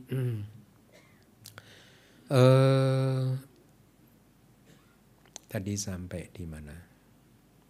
Oh ya, Cula Subada di atas rumahnya menangkupkan kedua tangan lalu berkata di dalam hati, wahai Bante, saya mau mengundang Bhikkhu Sangga yang dipimpin oleh Buddha besok. Semoga Buddha mengetahui status telah diundangnya oleh saya dengan melalui tanda ini. Jadi kan Buddha ada di wihara jauh nih. Cula Subada di rumahnya, dia hanya mengucapkan niat seperti itu saja. Semoga Buddha mengetahui dengan melalui tanda ini, lalu dia membuang tanda bunga-bunga yang dia pegang itu dia lempar ke atas, terbang, dan kitab komentar menjelaskan bunga-bunga tersebut terkena angin, terbang persis di tengah-tengah audiens dengan menjadi seperti kanopi di atas Buddha yang sedang mengajarkan Dhamma. Di momen tersebut Anathapindika, ayahnya, setelah mendengarkan eksposisi Dhamma dari Buddha, mengundang Buddha untuk datang ke rumahnya keesokan harinya. Tapi Buddha berkata, wahai penghuni rumah, aku telah menyetujui undangan makan untuk besok. Undangan Cula Subada. Padahal Cula Subada tidak datang kan di wihara kan. Dia hanya tadi kayak mengucapkan aspirasi semoga Buddha menangkap tanda dari saya ini gitu. Terus Buddha menangkap tanda tersebut, makanya dia mengatakan, aku telah menyetujui undangan makan untuk besok. Ketika dikatakan seperti ini, wahai Bante, tidak ada orang yang datang sebelum saya kayaknya. Lalu Anda telah menerima undangan dari siapa? Buddha berkata, wahai penghuni rumah, aku telah diundang oleh Cula Subada. Wahai penghuni rumah, iya, ya, kata Buddha melanjutkan. Tidak ada orang yang datang, tapi orang-orang yang berbudi, walaupun tinggal jauh ya, terlihat seolah sedang berdiri berhadap-hadapan. Jadi Cula Subada pesannya sampai karena dia adalah orang yang berbudi. Lalu Buddha mengucapkan stansa yang ada di slide. Orang-orang yang mulia terlihat di kejauhan seperti gunung Himalaya. Orang-orang yang jahat tidak terlihat di sini seperti anak panah yang ditembakkan di malam hari. Di dalam stansa tersebut, Buddha dan lain-lain dinamakan atau dikatakan sebagai orang-orang yang mulia karena telah ditenangkannya nafsu ragawi dan lain-lain. Artinya karena telah dihancurkannya nafsu ragawi. Nafsu ragawi ini loba kadang juga itu masuk dalam skup loba ya, nafsu ragawi. Jadi singkat cerita, Buddha dan murid-murid yang mulia atau para arahanta ini kan sudah tidak mempunyai kilesa lagi kan ya, makanya orang-orang seperti itu terlihat di kejauhan. Akan tetapi distansa ini yang dimaksudkan adalah seperti ini. Makhluk-makhluk yang telah membuat aspirasi di hadapan Buddha-Buddha yang terdahulu yang memiliki akar yang baik, yang penuh dan yang telah mengembangkan meditasi. Ya, jadi artinya Cula Subada adalah orang yang sudah membuat aspirasi di kehidupan di depan Buddha-Buddha yang terdahulu. Ya, dan memiliki akar yang baik yang penuh. Jadi ini mungkin artinya dia adalah makhluk yang lahir dengan 3 akar. Aloba, adosa dan amoha, mungkin ya, ini interpretasi saya gitu. Jadi terlihat di sini artinya orang-orang mulia yang tiba di jangkauan pengetahuan para Buddha itu menjadi bisa dikenali walaupun mereka sedang berdiri di kejauhan seperti Cula Subada. Kan tadi Anathapindika kan bertanya, undangan dari siapa? Kan kayaknya nggak ada yang datang nih sebelum saya gitu. Ya, tapi ternyata Cula Subada yang tinggal di kejauhan terlihat oleh Buddha lebih dahulu menyampaikan undangannya dibandingkan Anathapindika gitu. Seperti gunung Himalaya, artinya sesungguhnya bagaikan gunung Himalaya yang memiliki lebar 300 yojana, tinggi 500 yojana, dan dihiasi dengan 84 puncak yang berdiri tegak, seolah terlihat di hadapan orang yang sedang berdiri di kejauhan. Demikian pula orang-orang yang mulia seolah terlihat di hadapan orang-orang yang bahkan sedang berdiri di kejauhan. Demikian adalah artinya. Orang yang jahat tidak terlihat di sini. Berarti individu yang bebal, artinya yang sering melakukan karma buruk, ya, yang serius mengejar kehidupan yang terlihat di sini dan saat ini, yang mengadakan dunia yang yang meniadakan dunia yang akan datang. Artinya begini, sudah banyak melakukan karma buruk, dia berpikir hidup hanyalah yang saat ini. Dia tidak memikirkan bahwa kehidupan ini akan berlangsung terus selama dia belum mencapai arahat. Oleh karena itu dia tidak tergerak untuk mengendalikan dirinya gitu. Ya, saya kemarin menyampaikan owada yang harusnya bagus. Ya, karena itu saya rangkumkan dari ajaran Buddha. Ya, owadanya bisa Anda tonton di Instagram DBS. Ya, tentang pandangan yang salah. Ya, jadi 3 owada yang saya berikan. Jadi saya ini kan setiap hari Sabtu itu memberikan owada. Owada itu nasihat, petuah, petunjuk singkat gitu selama 30 menit ya. Jadi kalau Anda ada waktu boleh hadir ke DBS untuk mendengarkannya. 3 owada yang terakhir itu saya rasa menurut saya penting sekali. Kenapa? Di 2 owada yang pertama, owada yang terakhir di semester lalu itu saya menguraikan tentang pandangan yang benar. Kama Sakata Samadhiti, yaitu pandangan yang benar yang memahami bahwa semua makhluk memiliki karma sebagai propertinya. Ya. Kemudian minggu lalu saya uraikan pandangan benar yang kedua, yaitu Dasa Waduka Samadhiti, pandangan yang benar yang memiliki 10 basis. Adik dinang, adik yidang, adik hutang, adik sukata dukata, nangkama, nang palang, wipako dan seterusnya. Ada buah dari berdana, ada buah dari pengorbanan, ada buah dari persembahan kepada tamu-tamu, ada buah dari karma dan lain sebagainya. Ada buah dari melayani ibu, melayani ayah dan lain sebagainya. Nah minggu kemarin, hari Sabtu kemarin ini saya menguraikan 3 jenis pandangan yang salah.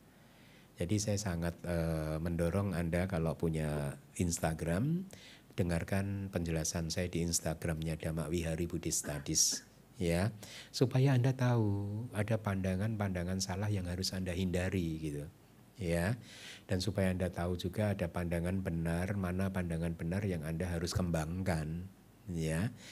Nah itu informasi tentang owada. Saya lanjutkan lagi. Jadi orang yang bebal ini hanya mikirin kehidupan yang saat ini dan dia tidak peduli dengan kehidupan yang mendatang. Berbahaya. Karena orang yang seperti ini tidak akan mempraktekkan pengendalian diri, tidak akan mempraktekkan juga mindfulness supaya batin ini bebas dari kilesa, supaya tidak diserang oleh loba dosa moha terus-menerusan. Karena dia hanya berpikir kehidupan ya hanya saat ini saja gitu ya.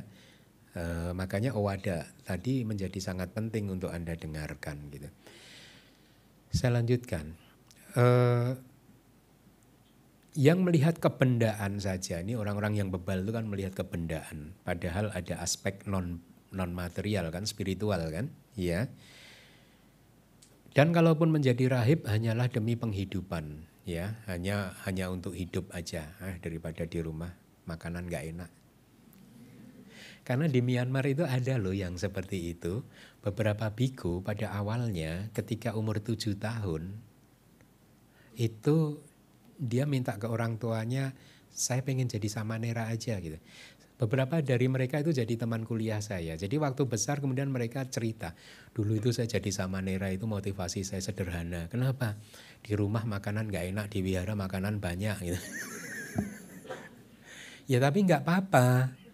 Ya, dari alasan yang sederhana seperti itu akhirnya dia bertahan sampai hari ini loh.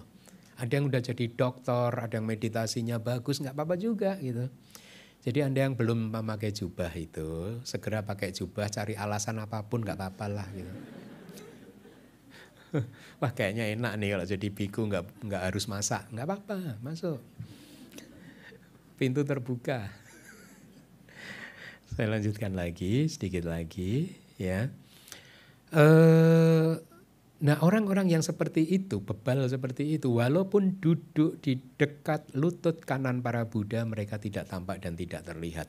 Jadi ini hanya untuk menggambarkan kepada kita, seperti yang tadi di awal saya katakan, ada kan orang-orang tertentu yang walaupun dia berada di tengah-tengah society, di tengah-tengah kumpulan atau apa, tapi tidak dianggap oleh lingkungannya.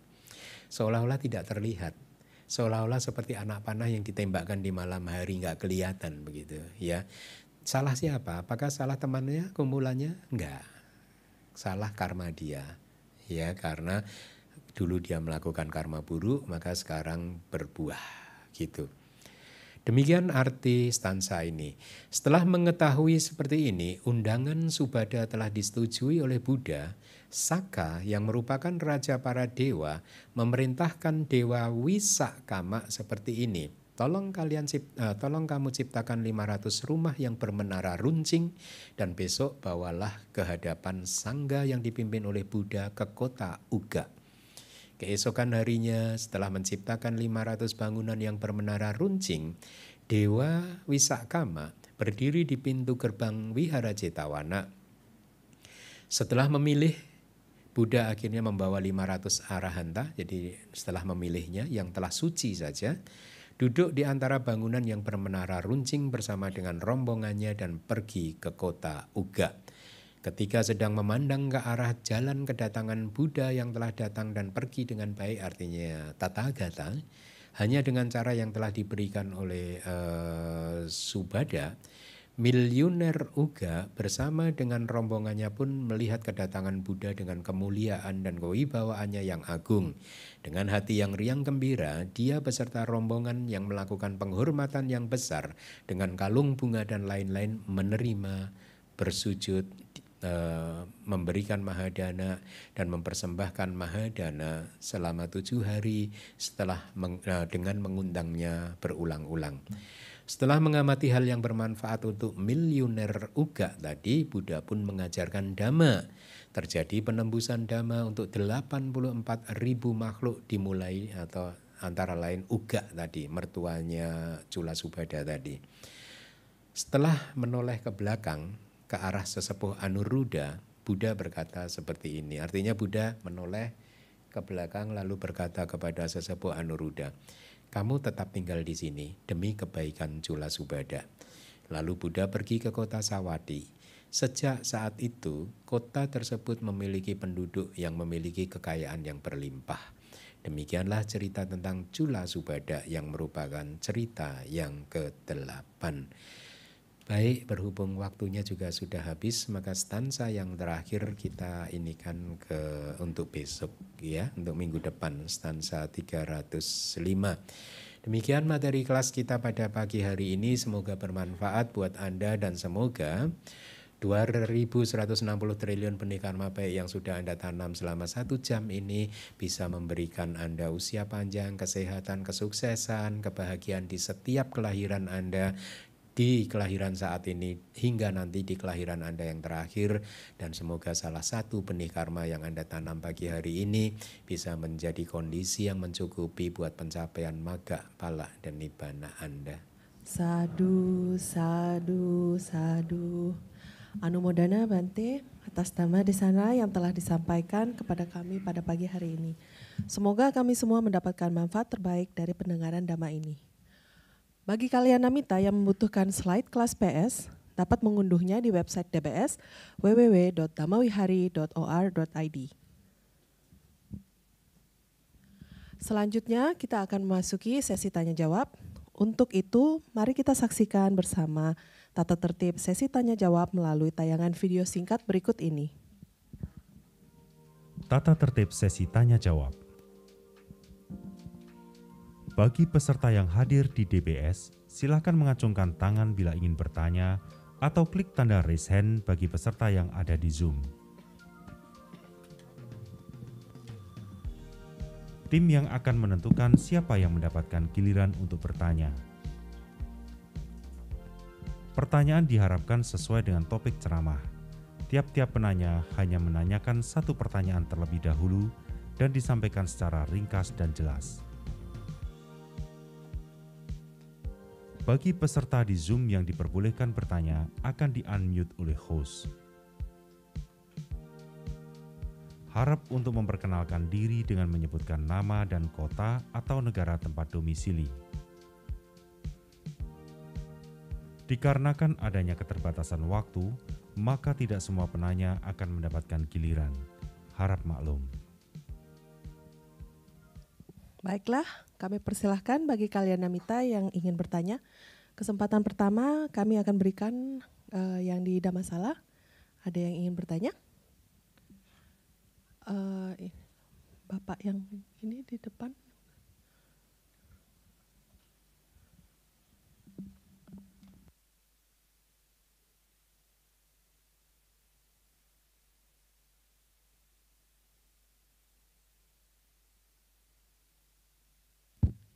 Selamat pagi Bante Wandami, dengan Idra dari Jakarta. Bante, dari awal tadi saya menyimak ditekankannya pengertian sada ya Bante, keyakinan. Mohon penjelasan Bante, sebetulnya sada seperti apa lebih detailnya. Kemudian kita sebagai umat, apa yang harus dilakukan dalam kehidupan sehari-hari supaya memenuhi sada tersebut. Terima kasih Bante. Baik Pak Idra, lama nggak jumpa ya. Oke. Ada banyak sada yang diuraikan di dalam kitab suci, tapi secara umum sada yang harus dimiliki oleh umat adalah sada terhadap 5 hal. Sada terhadap Buddha, Dhamma, Sangha, karma dan buahnya. Kalau kita percaya karma dan buahnya, maka ini ada kadang sada terhadap 8 hal, tapi 8 hal itu mencakup paticca samuppada, dan paticca samuppada itu ya hanya karma dan buahnya. Jadi kalau dirangkum dengan bahasa yang lebih mudah, sada yang harus dimiliki oleh seseorang itu adalah sada terhadap 5 hal tersebut. Nah, tapi bagaimana kita bisa memunculkan sada terhadap 5 hal ini? Ya, di dalam salah satu penjelasan para guru mengatakan untuk bisa mempunyai sada, keyakinan yang reasonable, yang masuk akal, yang mempunyai dasar yang kuat, maka kita benar-benar harus mengenali objek yang akan kita berikan sada tersebut. Ya, dengan kata lain kita harus benar-benar menyelidiki Buddha itu seperti apa, ajarannya seperti apa, Sangha itu seperti apa, karma dan buahnya itu seperti apa. Hanya ketika Anda memahami Buddha, Dhamma, Sangha, karma dan buahnya, maka secara alamiah Anda akan menghormati dan sada akan muncul gitu ya. Berbeda dengan orang yang nggak paham Buddha, Dhamma, Sangha, karma dan buahnya, maka bagaimana dia memunculkan sadanya? Itu nanti akan menjadi blind faith, keyakinan buta, keyakinan yang tidak punya alasan gitu. Dan itu tidak akan kalau menurut ajaran Buddha tidak akan menghasilkan buah yang besar, karena sada itu cetasika yang seharusnya dimunculkan bersama dengan kebijaksanaan. Kebijaksanaan di dalam ajaran Buddha itu overlap, kadang saling menggantikan dengan istilah pengetahuan. Dengan kata lain, coba kelas-kelas Pariyati Sasana ini menurut saya itu penting untuk boosting up sadanya umat-umat. Karena sekarang Anda tahu, oh kehidupan yang berulang-ulang seperti itu ya, kan informasi ini Anda dapatkan di kelas-kelas ini begitu ya. Nah jadi sada bisa dimunculkan dengan cara menginvestigasi objek sada Anda tadi, Buddha, Dhamma, Sangha, terus karma dan buahnya. Buddha kita bisa pelajari sejarah hidupnya sejak mengucapkan aspirasi di kaki Buddha di Bangkara sampai beliau parinibbana ya. Kita itu dipertontonkan oleh contoh seorang manusia hebat yang di sepanjang kehidupannya sejak beraspirasi menjadi Buddha selama 4 asangkya 100.000 kalpa, hidupnya konsisten dan bersih.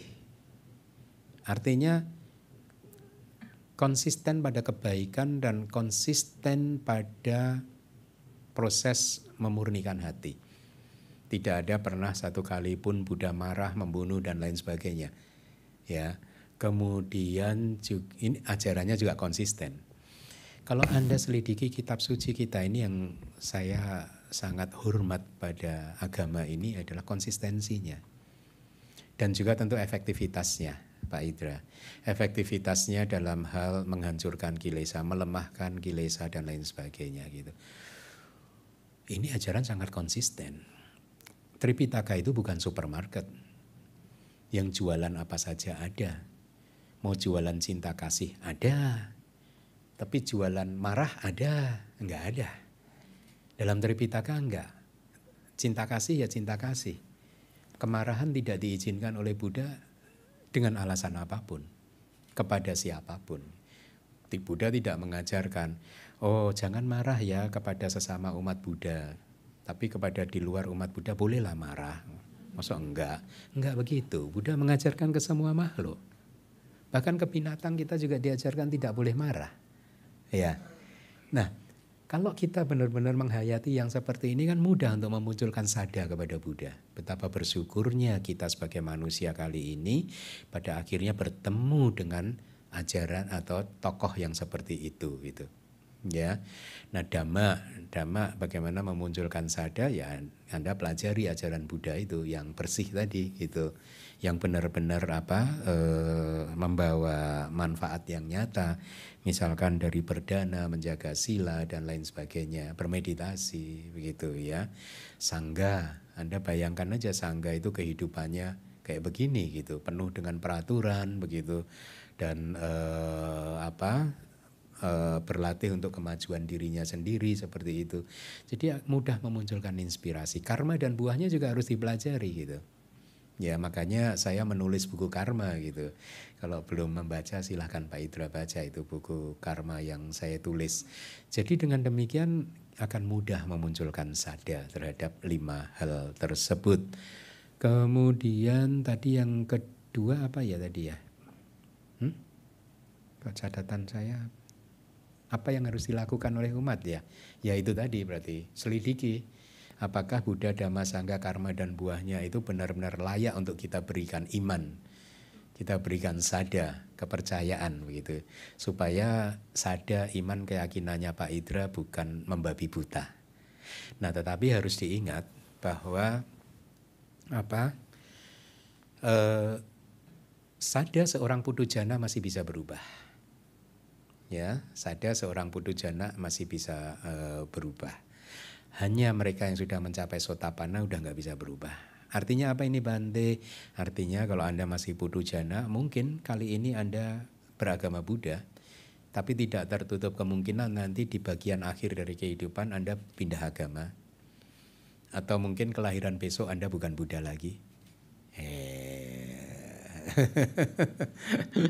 Makanya kalau kita mengerti hukum-hukum seperti ini itu kan kita tidak jadi fundamentalis kan.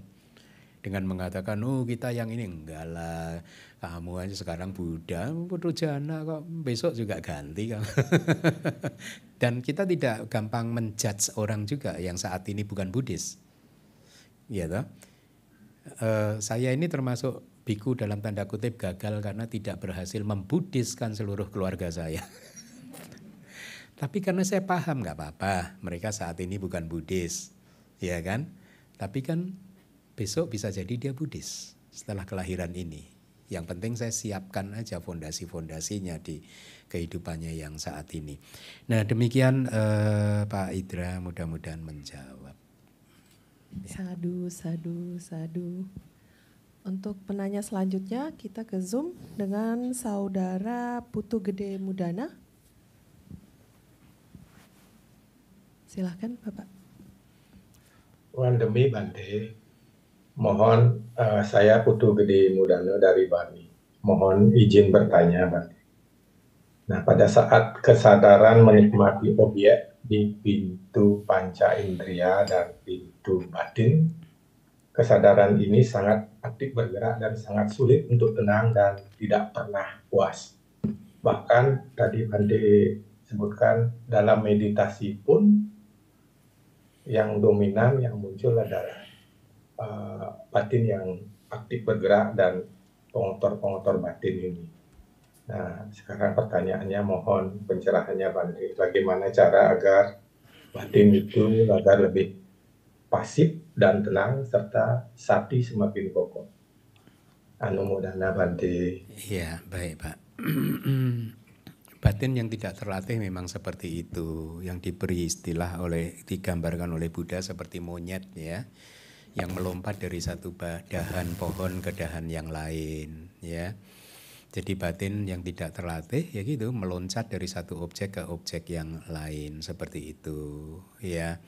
Lalu bagaimana cara kita untuk bisa membuat batin ini tenang, tidak liar seperti itu?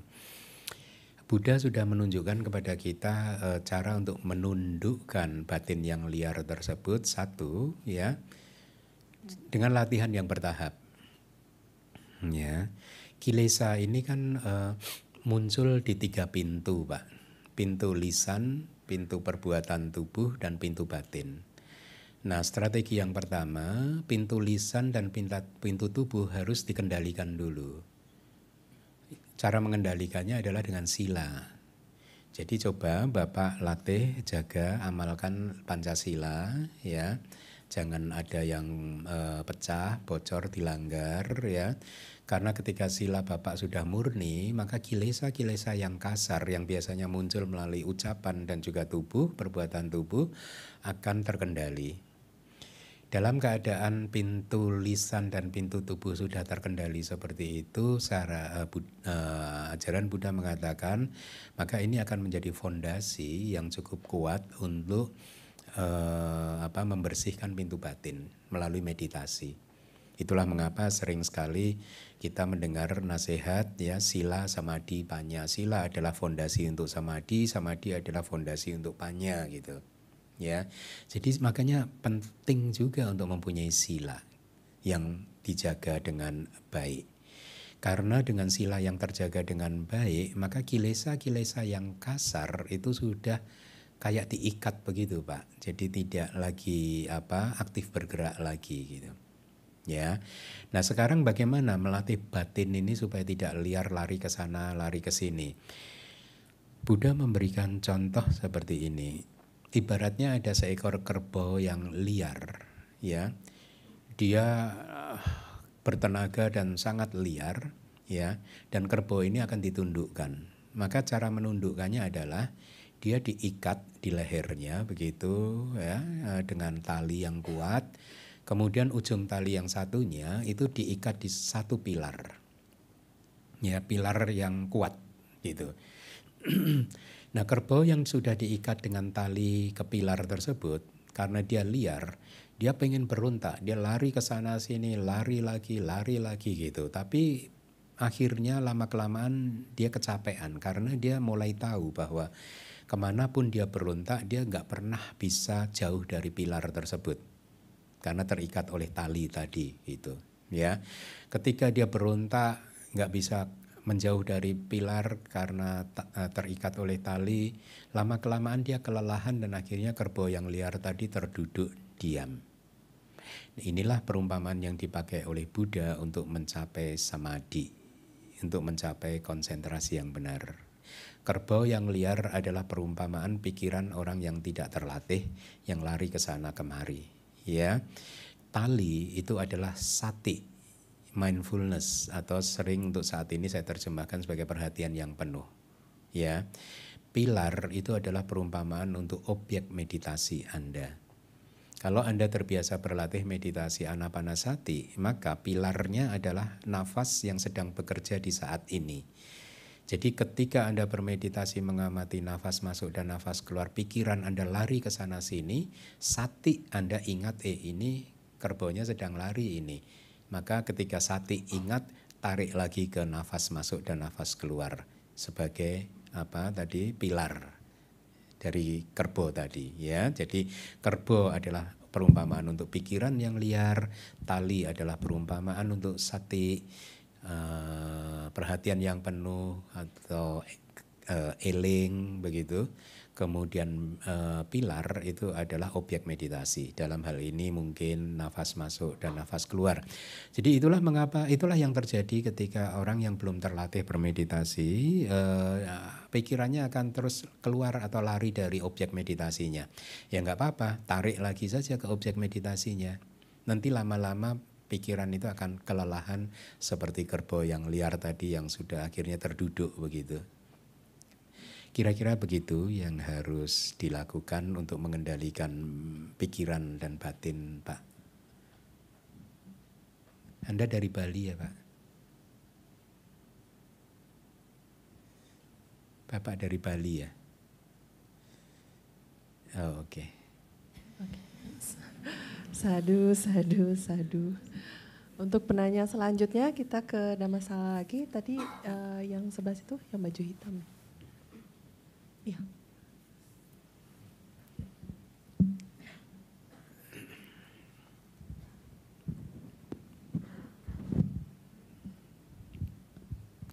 Selamat pagi Bante, saya Michael dari Jakarta. Sebelumnya saya disclaimer dulu ya Bante, saya minta maaf pertanyaan saya sedikit sensitif, sedikit mengarah ke topik yang lebih sensitif. Mungkin tidak semua dari umat di sini menyukainya, tapi saya penasaran sama ini.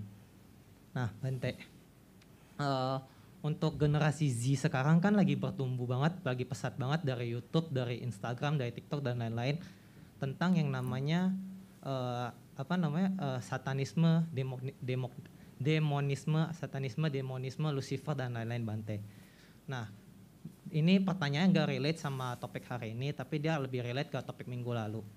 Di minggu lalu Bante ada bicara tentang katanya ada makhluk halus yang berhasil menyeret manusia yang katanya lagi tertidur di luar istana ya, yang lagi di atas gerobak terus diseret sama makhluk halus. Nah, saya mau nanya Bante, sebenarnya satanisme dan demonisme itu benar nggak sih diakui dalam agama Buddha dan apakah mempunyai pengaruh yang sebegitu besar kepada umat manusia dan bisa mempengaruhi kita, bisa menyakiti kita gitu Bante?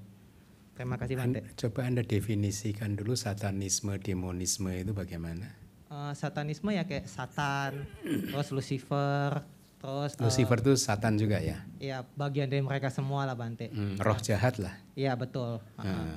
Jadi kan sebenarnya di agama Buddha mereka tuh diakui nggak sih yang kayak kalau Lucifer kan kita disebutnya lebih ke lust, nafsu, keinginan dan sebagainya. Apakah di agama Buddha ada juga seorang seperti Lucifer yang bisa mengendalikan lust dan sebagainya?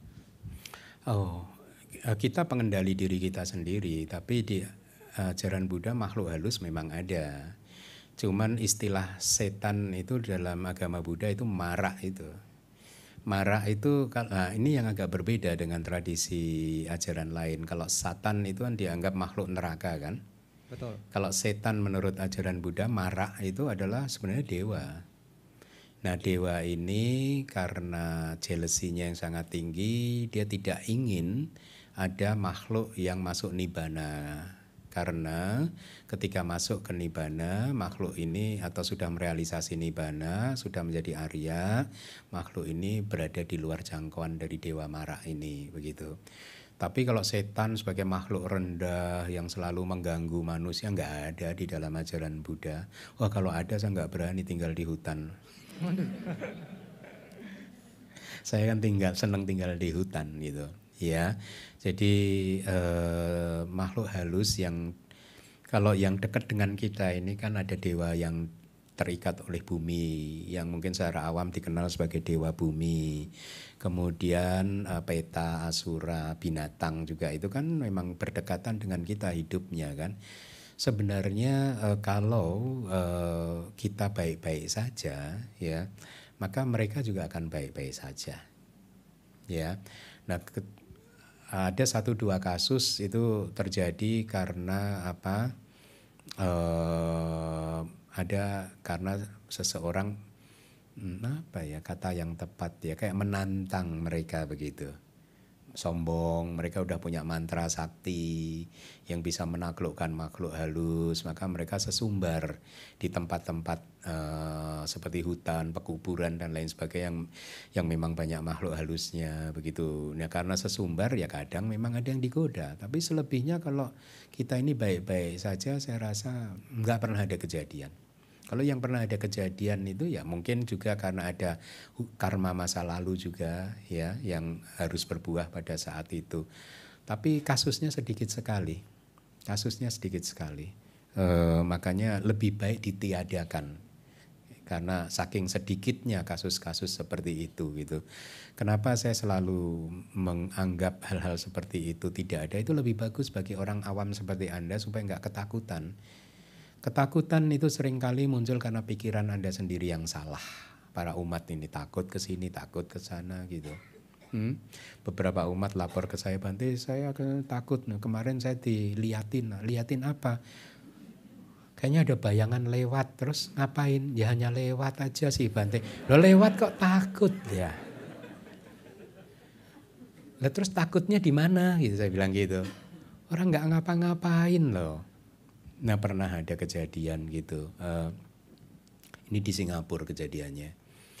Jadi ini true story yang saya mengalaminya begitu. Artinya saya mendengarnya langsung lah dari keluarganya gitu. Saya lupa yang meninggal ini papa mertua atau mama mertuanya. Ya, tinggal satu rumah dengan menantunya itu. Singkat cerita sejak hari meninggalnya. Itu hari ini meninggal besok. Jadi katakanlah mertuanya ini jam 5 sore biasa mandi. Dengan handuknya digantung di tempat dia begitu. Maka keesokan harinya jam 5 sore handuk yang tadinya udah ada di lemari tergantung. Ya. Terus juga besoknya lagi tidak hanya handuk tapi spraynya, spray tempat tidur mertuanya itu pagi-pagi tersingkap. Kayak seolah-olah malam ada orang yang tidur di sana. Jadi itu terjadi selama beberapa hari. Akhirnya si suami istri itu, pokoknya singkat cerita akhirnya datang ke wihara tempat saya tinggal dan ngobrol sama saya gitu. Jadi mereka ketakutan gitu. Di rumah kami ada setan nih Bante gitu. Tolong diusir dong gitu. Nah saya sampaikan aja kepada dia, biasanya makhluk-makhluk yang menampakkan diri pada kalian itu adalah saudara-saudara kalian gitu ya. Banyak singkat cerita saya sampaikan, loh itu kan saudara kalian yang butuh bantuan. Itu sanak famili kalian yang butuh bantuan gitu. Dia itu ngajak ngomong pada kalian tapi kalian gak dengar. Makanya dia pakai tanda-tanda fisik, handuk dikeluarin dari lemari, di hang begitu ya. Spraynya dibuka, dia butuh bantuan. Ya, jadi singkat cerita akhirnya dilakukan pelimpahan jasa dan setelah itu nggak ada kejadian itu lagi gitu. Poinnya adalah biasanya makhluk-makhluk yang tampak mendekati Anda terlihat itu adalah kemungkinan besar sanak famili Anda yang terlahir di peta yang sedang membutuhkan bantuan Anda. Mereka saudara Anda, bisa anak Anda, bisa mamah Anda, papa Anda, saudara-saudara Anda. Mereka udah teriak-teriak, Yulia bantu Yulia gitu. Tapi Yulianya nggak dengar, Yulia Swanda. Nanti yang lain ada Yulia merasa lagi nanti. Atau siapa, tolong. Enggak. Saya ini lahir di peta, tolong. Terus dia menampakkan diri, sanak familinya malah lari. Bayangin, saudara Anda butuh bantuan Anda, sudah teriak-teriak, Anda malah lari ketakutan. Anda kejam nggak sih begitu? Jadi artinya kalau Anda dikasih lihat seperti itu, segera buat kebajikan, lakukan pelimpahan jasa. Karena kemungkinan besar mereka adalah saudara-saudara Anda yang butuh bantuan Anda. Demikian, nggak ada setan yang menggoda gitu. Nanti ada lagi kan, sering kan, seseorang melakukan kejahatan tertentu gitu ya. Saya khilaf, saya sedang dikuasai setan. Enak aja.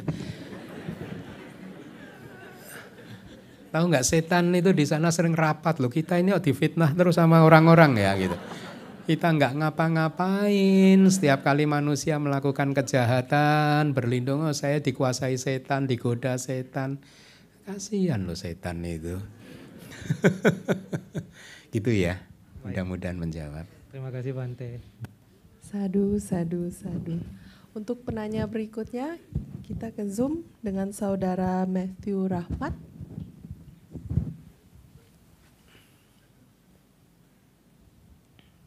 Oke.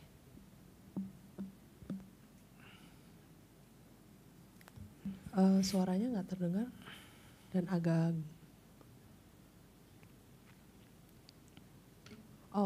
Sedang ada gangguan Terputus. mungkin ya. Kita kembali ke Dhammasala.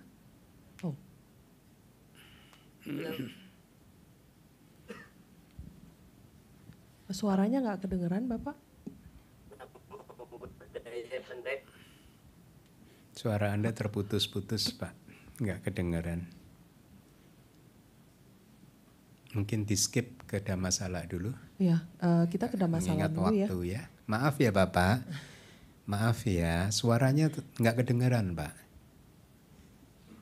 Oke. Ada yang mau bertanya lagi di Dhammasala? Ada. Wandami Bante, saya Elvira dari Jakarta. Bante tadi sudah membahas tentang pentingnya kita mempraktekkan sila dan dari bahkan hal-hal yang simpel seperti manner itu termasuk sila. Saya guru, jadi saya ingin bertanya bahwa gimana caranya untuk mengajarkan murid saya bahwa gimana sih mempraktekkan sila di hal-hal yang paling simpel di kehidupan mereka. Karena saya merasa mungkin generasi Gen Z yang di bawah-bawah saya itu mungkin sekarang mereka terinfluence oleh TikTok, oleh YouTube, dan mungkin ada beberapa aspek di di perilaku mereka yang mungkin sudah mengikuti perilaku Barat yang mungkin menurut kita itu agak tidak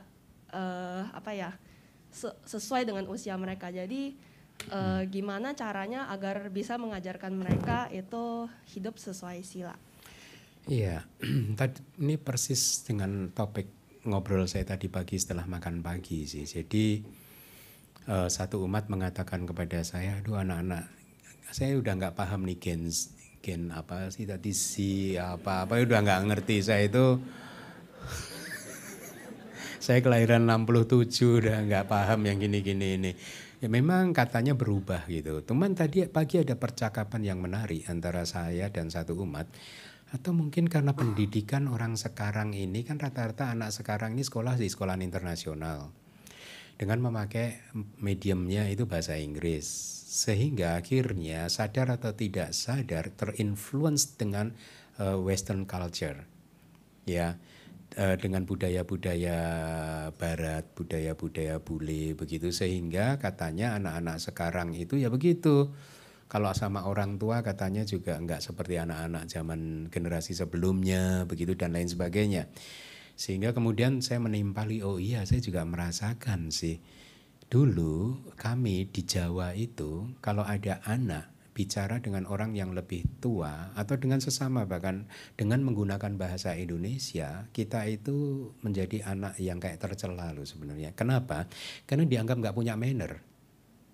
Karena bahasa Indonesia ini kan flat kan, egaliter kan. Iya kan, jadi kita kadang susah untuk melihat manner seseorang ketika bercakap-cakap dengan bahasa Indonesia yang flat saja begini gitu. Sementara bahasa bahasa Jawa itu mungkin kayak bahasa Mandarin dan lain sebagainya kan bertingkat kan ya. Ya, bener nggak sih? Kalau bahasa Jawa itu ngomong dengan orang yang seusia dan ngomong dengan orang yang di bawah kita usianya dan ngomong dengan orang yang di atas kita usianya, ngomong poin yang sama, bahasanya berbeda. Nah di sana kita akan terlihat manner kita gitu. Ini anak ini santun ya, tahu adat dan lain sebagainya, bisa dibedakan begitu. Kalau bahasa Indonesia kita nggak bisa membedakan itu gitu ya. Dulu ketika makanya saya itu nggak pernah bisa bahasa Myanmar karena bahasa Myanmar itu bagi saya barang baru. Kalau Anda yang pandai berbahasa Mandarin, Hokkien pasti mudah mempelajari bahasa Myanmar. Kenapa? Karena bahasa Myanmar itu kayak bahasa Mandarin, Hokkien itu tone, pakai tone. Ya, misalkan sa, itu artinya beda. Myanmar punya 3 nada, makanya saya kelabakan ketika belajar bahasa Myanmar kan.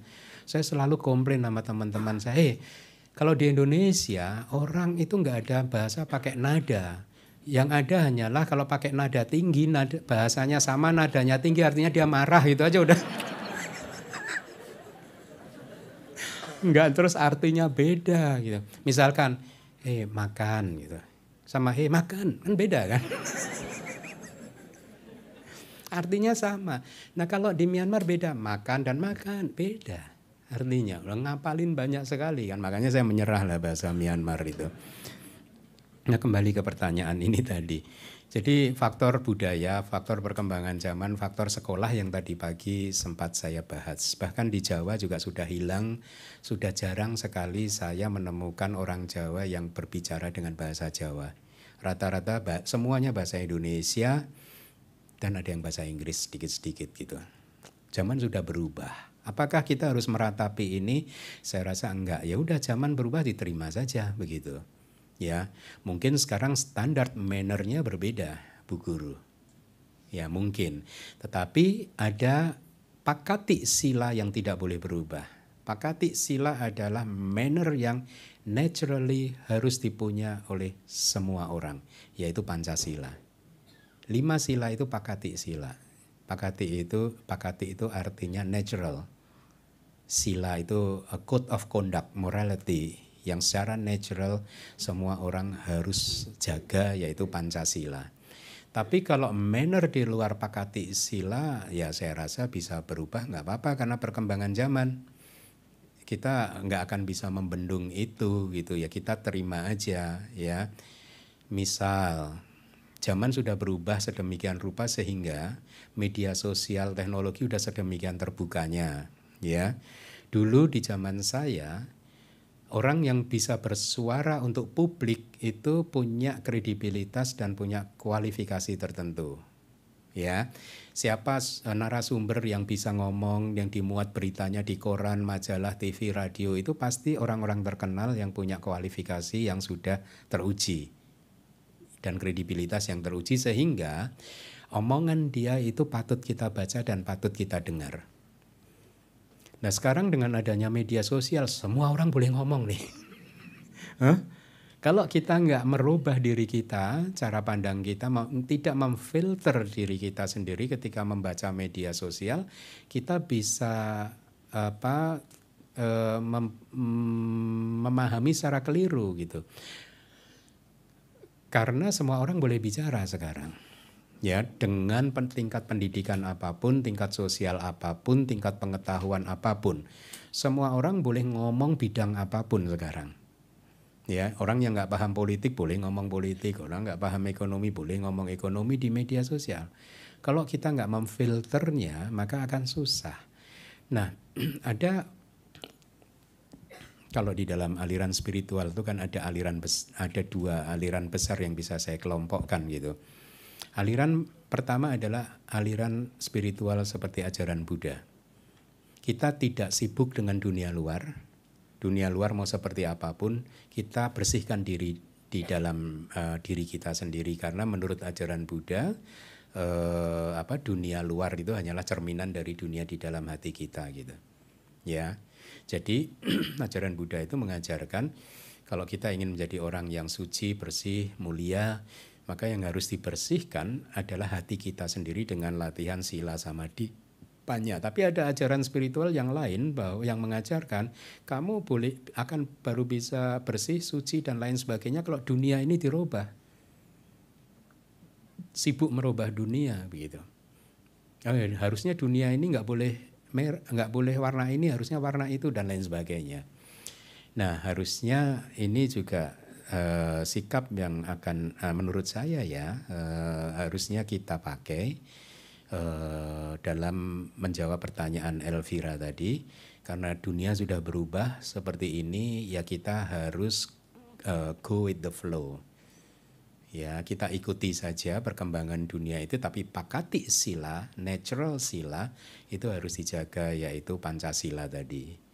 Ya, selebihnya ya harus berubah. Bahkan Buddha sendiri di hari ketika beliau hendak parinibbana, Buddha berkata kepada Ananda, "Wahai Ananda, apabila di masa depan nanti Sangha merasa kuda anukuda sila atau winaya yang kuda anukuda, artinya peraturan-peraturan winaya yang minor dan lebih minor lagi tidak cocok dengan perkembangan zaman, maka silahkan Sangha menghapusnya," kira-kira begitu bahasanya.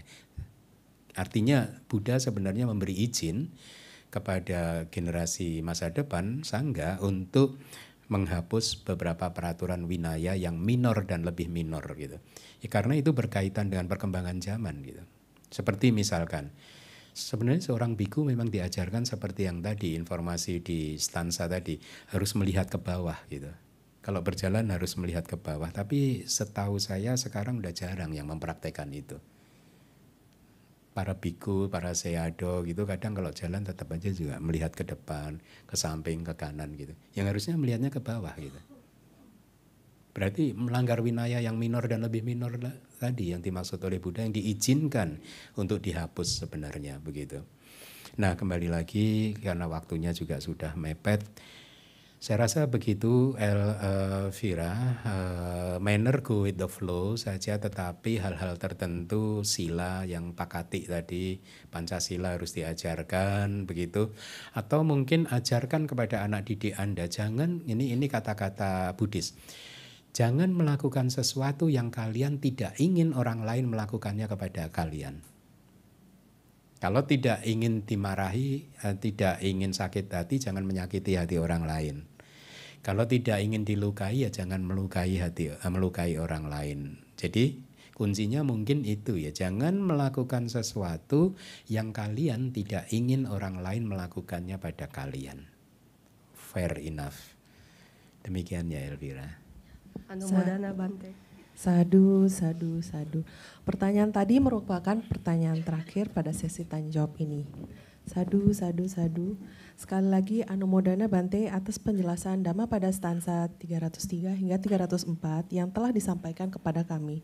Semoga kami semua mendapatkan manfaat terbaik dari mendengarkan Dhamma Desana ini. Bante mohon berkenan untuk memberikan kesempatan kepada kami untuk membacakan beberapa pengumuman dan berdana parami sebelum memohon pelimpahan jasa. Kalyanamita, berikut adalah beberapa pengumuman. Kesehatan tubuh bagi kita yang kita terima saat ini adalah buah dari kebajikan kita. Untuk itu, mari Kalyanamita kita berbuat lebih banyak kebajikan dengan mendermakan darah. Donor darah akan dilaksanakan di DBS hari Minggu 13 Agustus 2023 pukul 11 hingga selesai. Bagi yang ingin berpartisipasi agar mendaftarkan diri melalui tautan bit.ly/donor darah DBS, mengisi formulir donor darah melalui aplikasi Sidoni dan dengan cara menindai QR code pada poster. Informasi lebih lanjut mengenai donor darah dapat menghubungi Saudari Melin dan Saudari Helen di meja registrasi di lantai dasar. Telah terbit Idama berjudul Para Bawasuta, diskursus tentang keruntuhan sebab yang ketiga bagian kedua. Idama ini merupakan materi kelas Pariyati Sasana dan juga sudah dicetak bukunya. Kali ini disajikan dalam bentuk cerita bergambar dalam format yang mudah dibaca dan dipahami dengan ilustrasi menarik serta mudah diakses oleh siapapun untuk lintas usia. Bagi kalian Namita yang ingin mendukung e-project Idama ini dapat dilakukan dengan cara transfer ke BCA Yayasan Dhamma Wihari dengan nomor 6275191918 dengan kode transfer 43. DBS sedang mempersiapkan terjemahan buku pedoman studi Abhidhamma volume 3 karya Sayadaw Usilananda yang merupakan lanjutan volume sebelumnya yang akan semakin melengkapi wawasan pentingnya mempelajari Abhidhamma.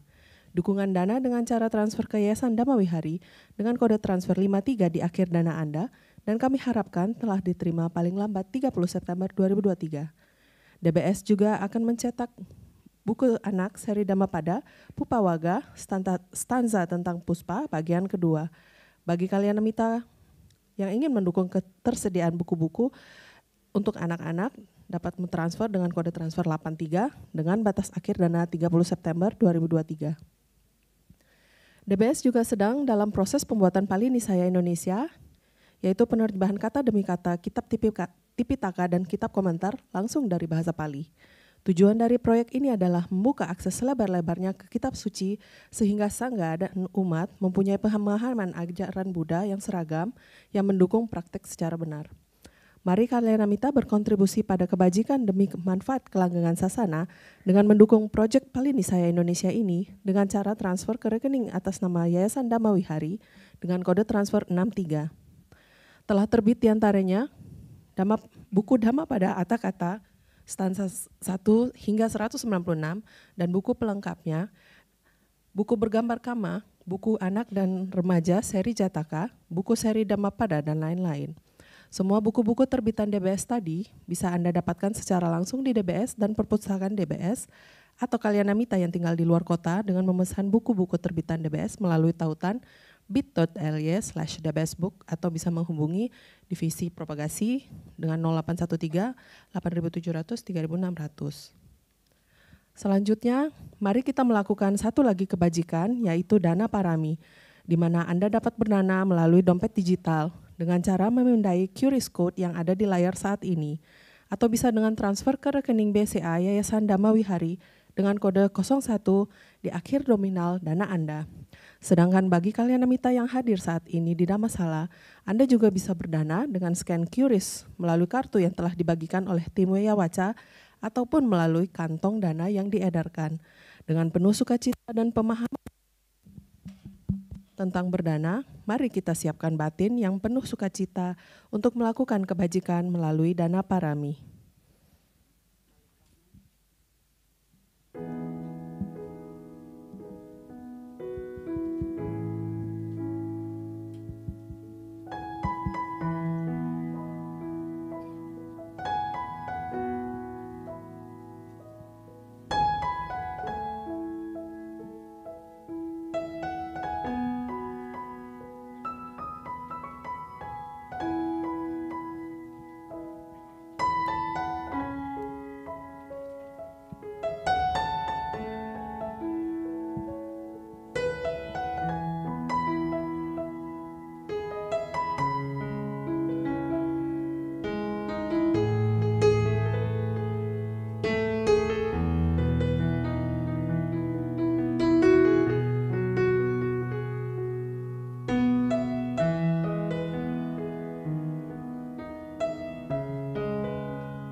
Sadu, sadu, sadu.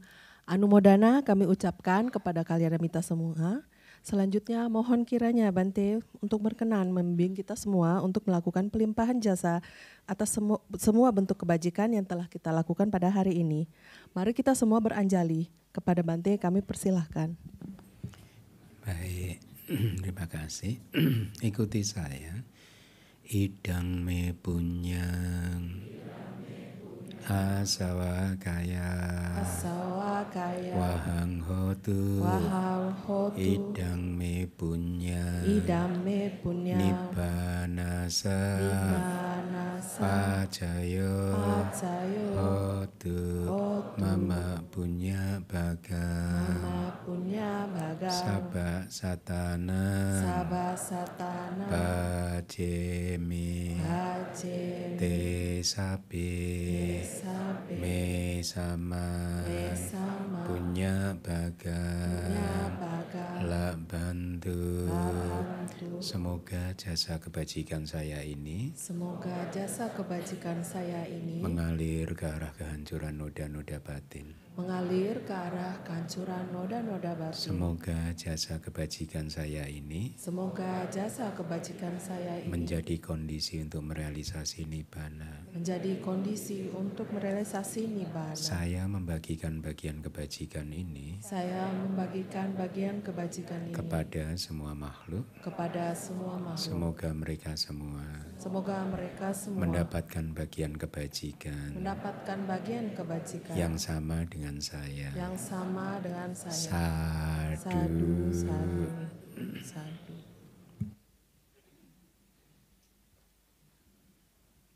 Terima kasih Bante atas Dhamma Desana dan bimbingan Bante pagi hari ini.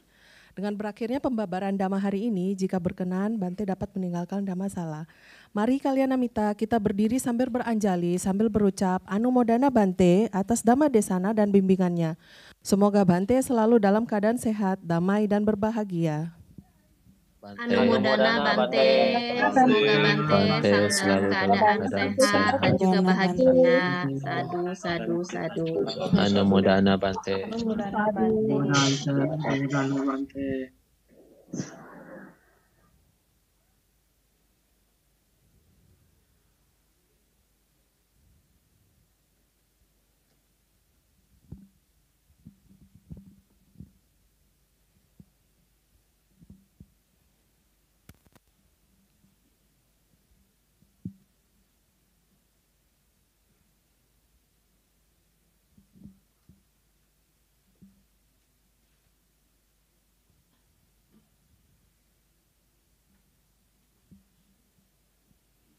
Demikianlah kelas Pariyati Sasana DBS hari ini.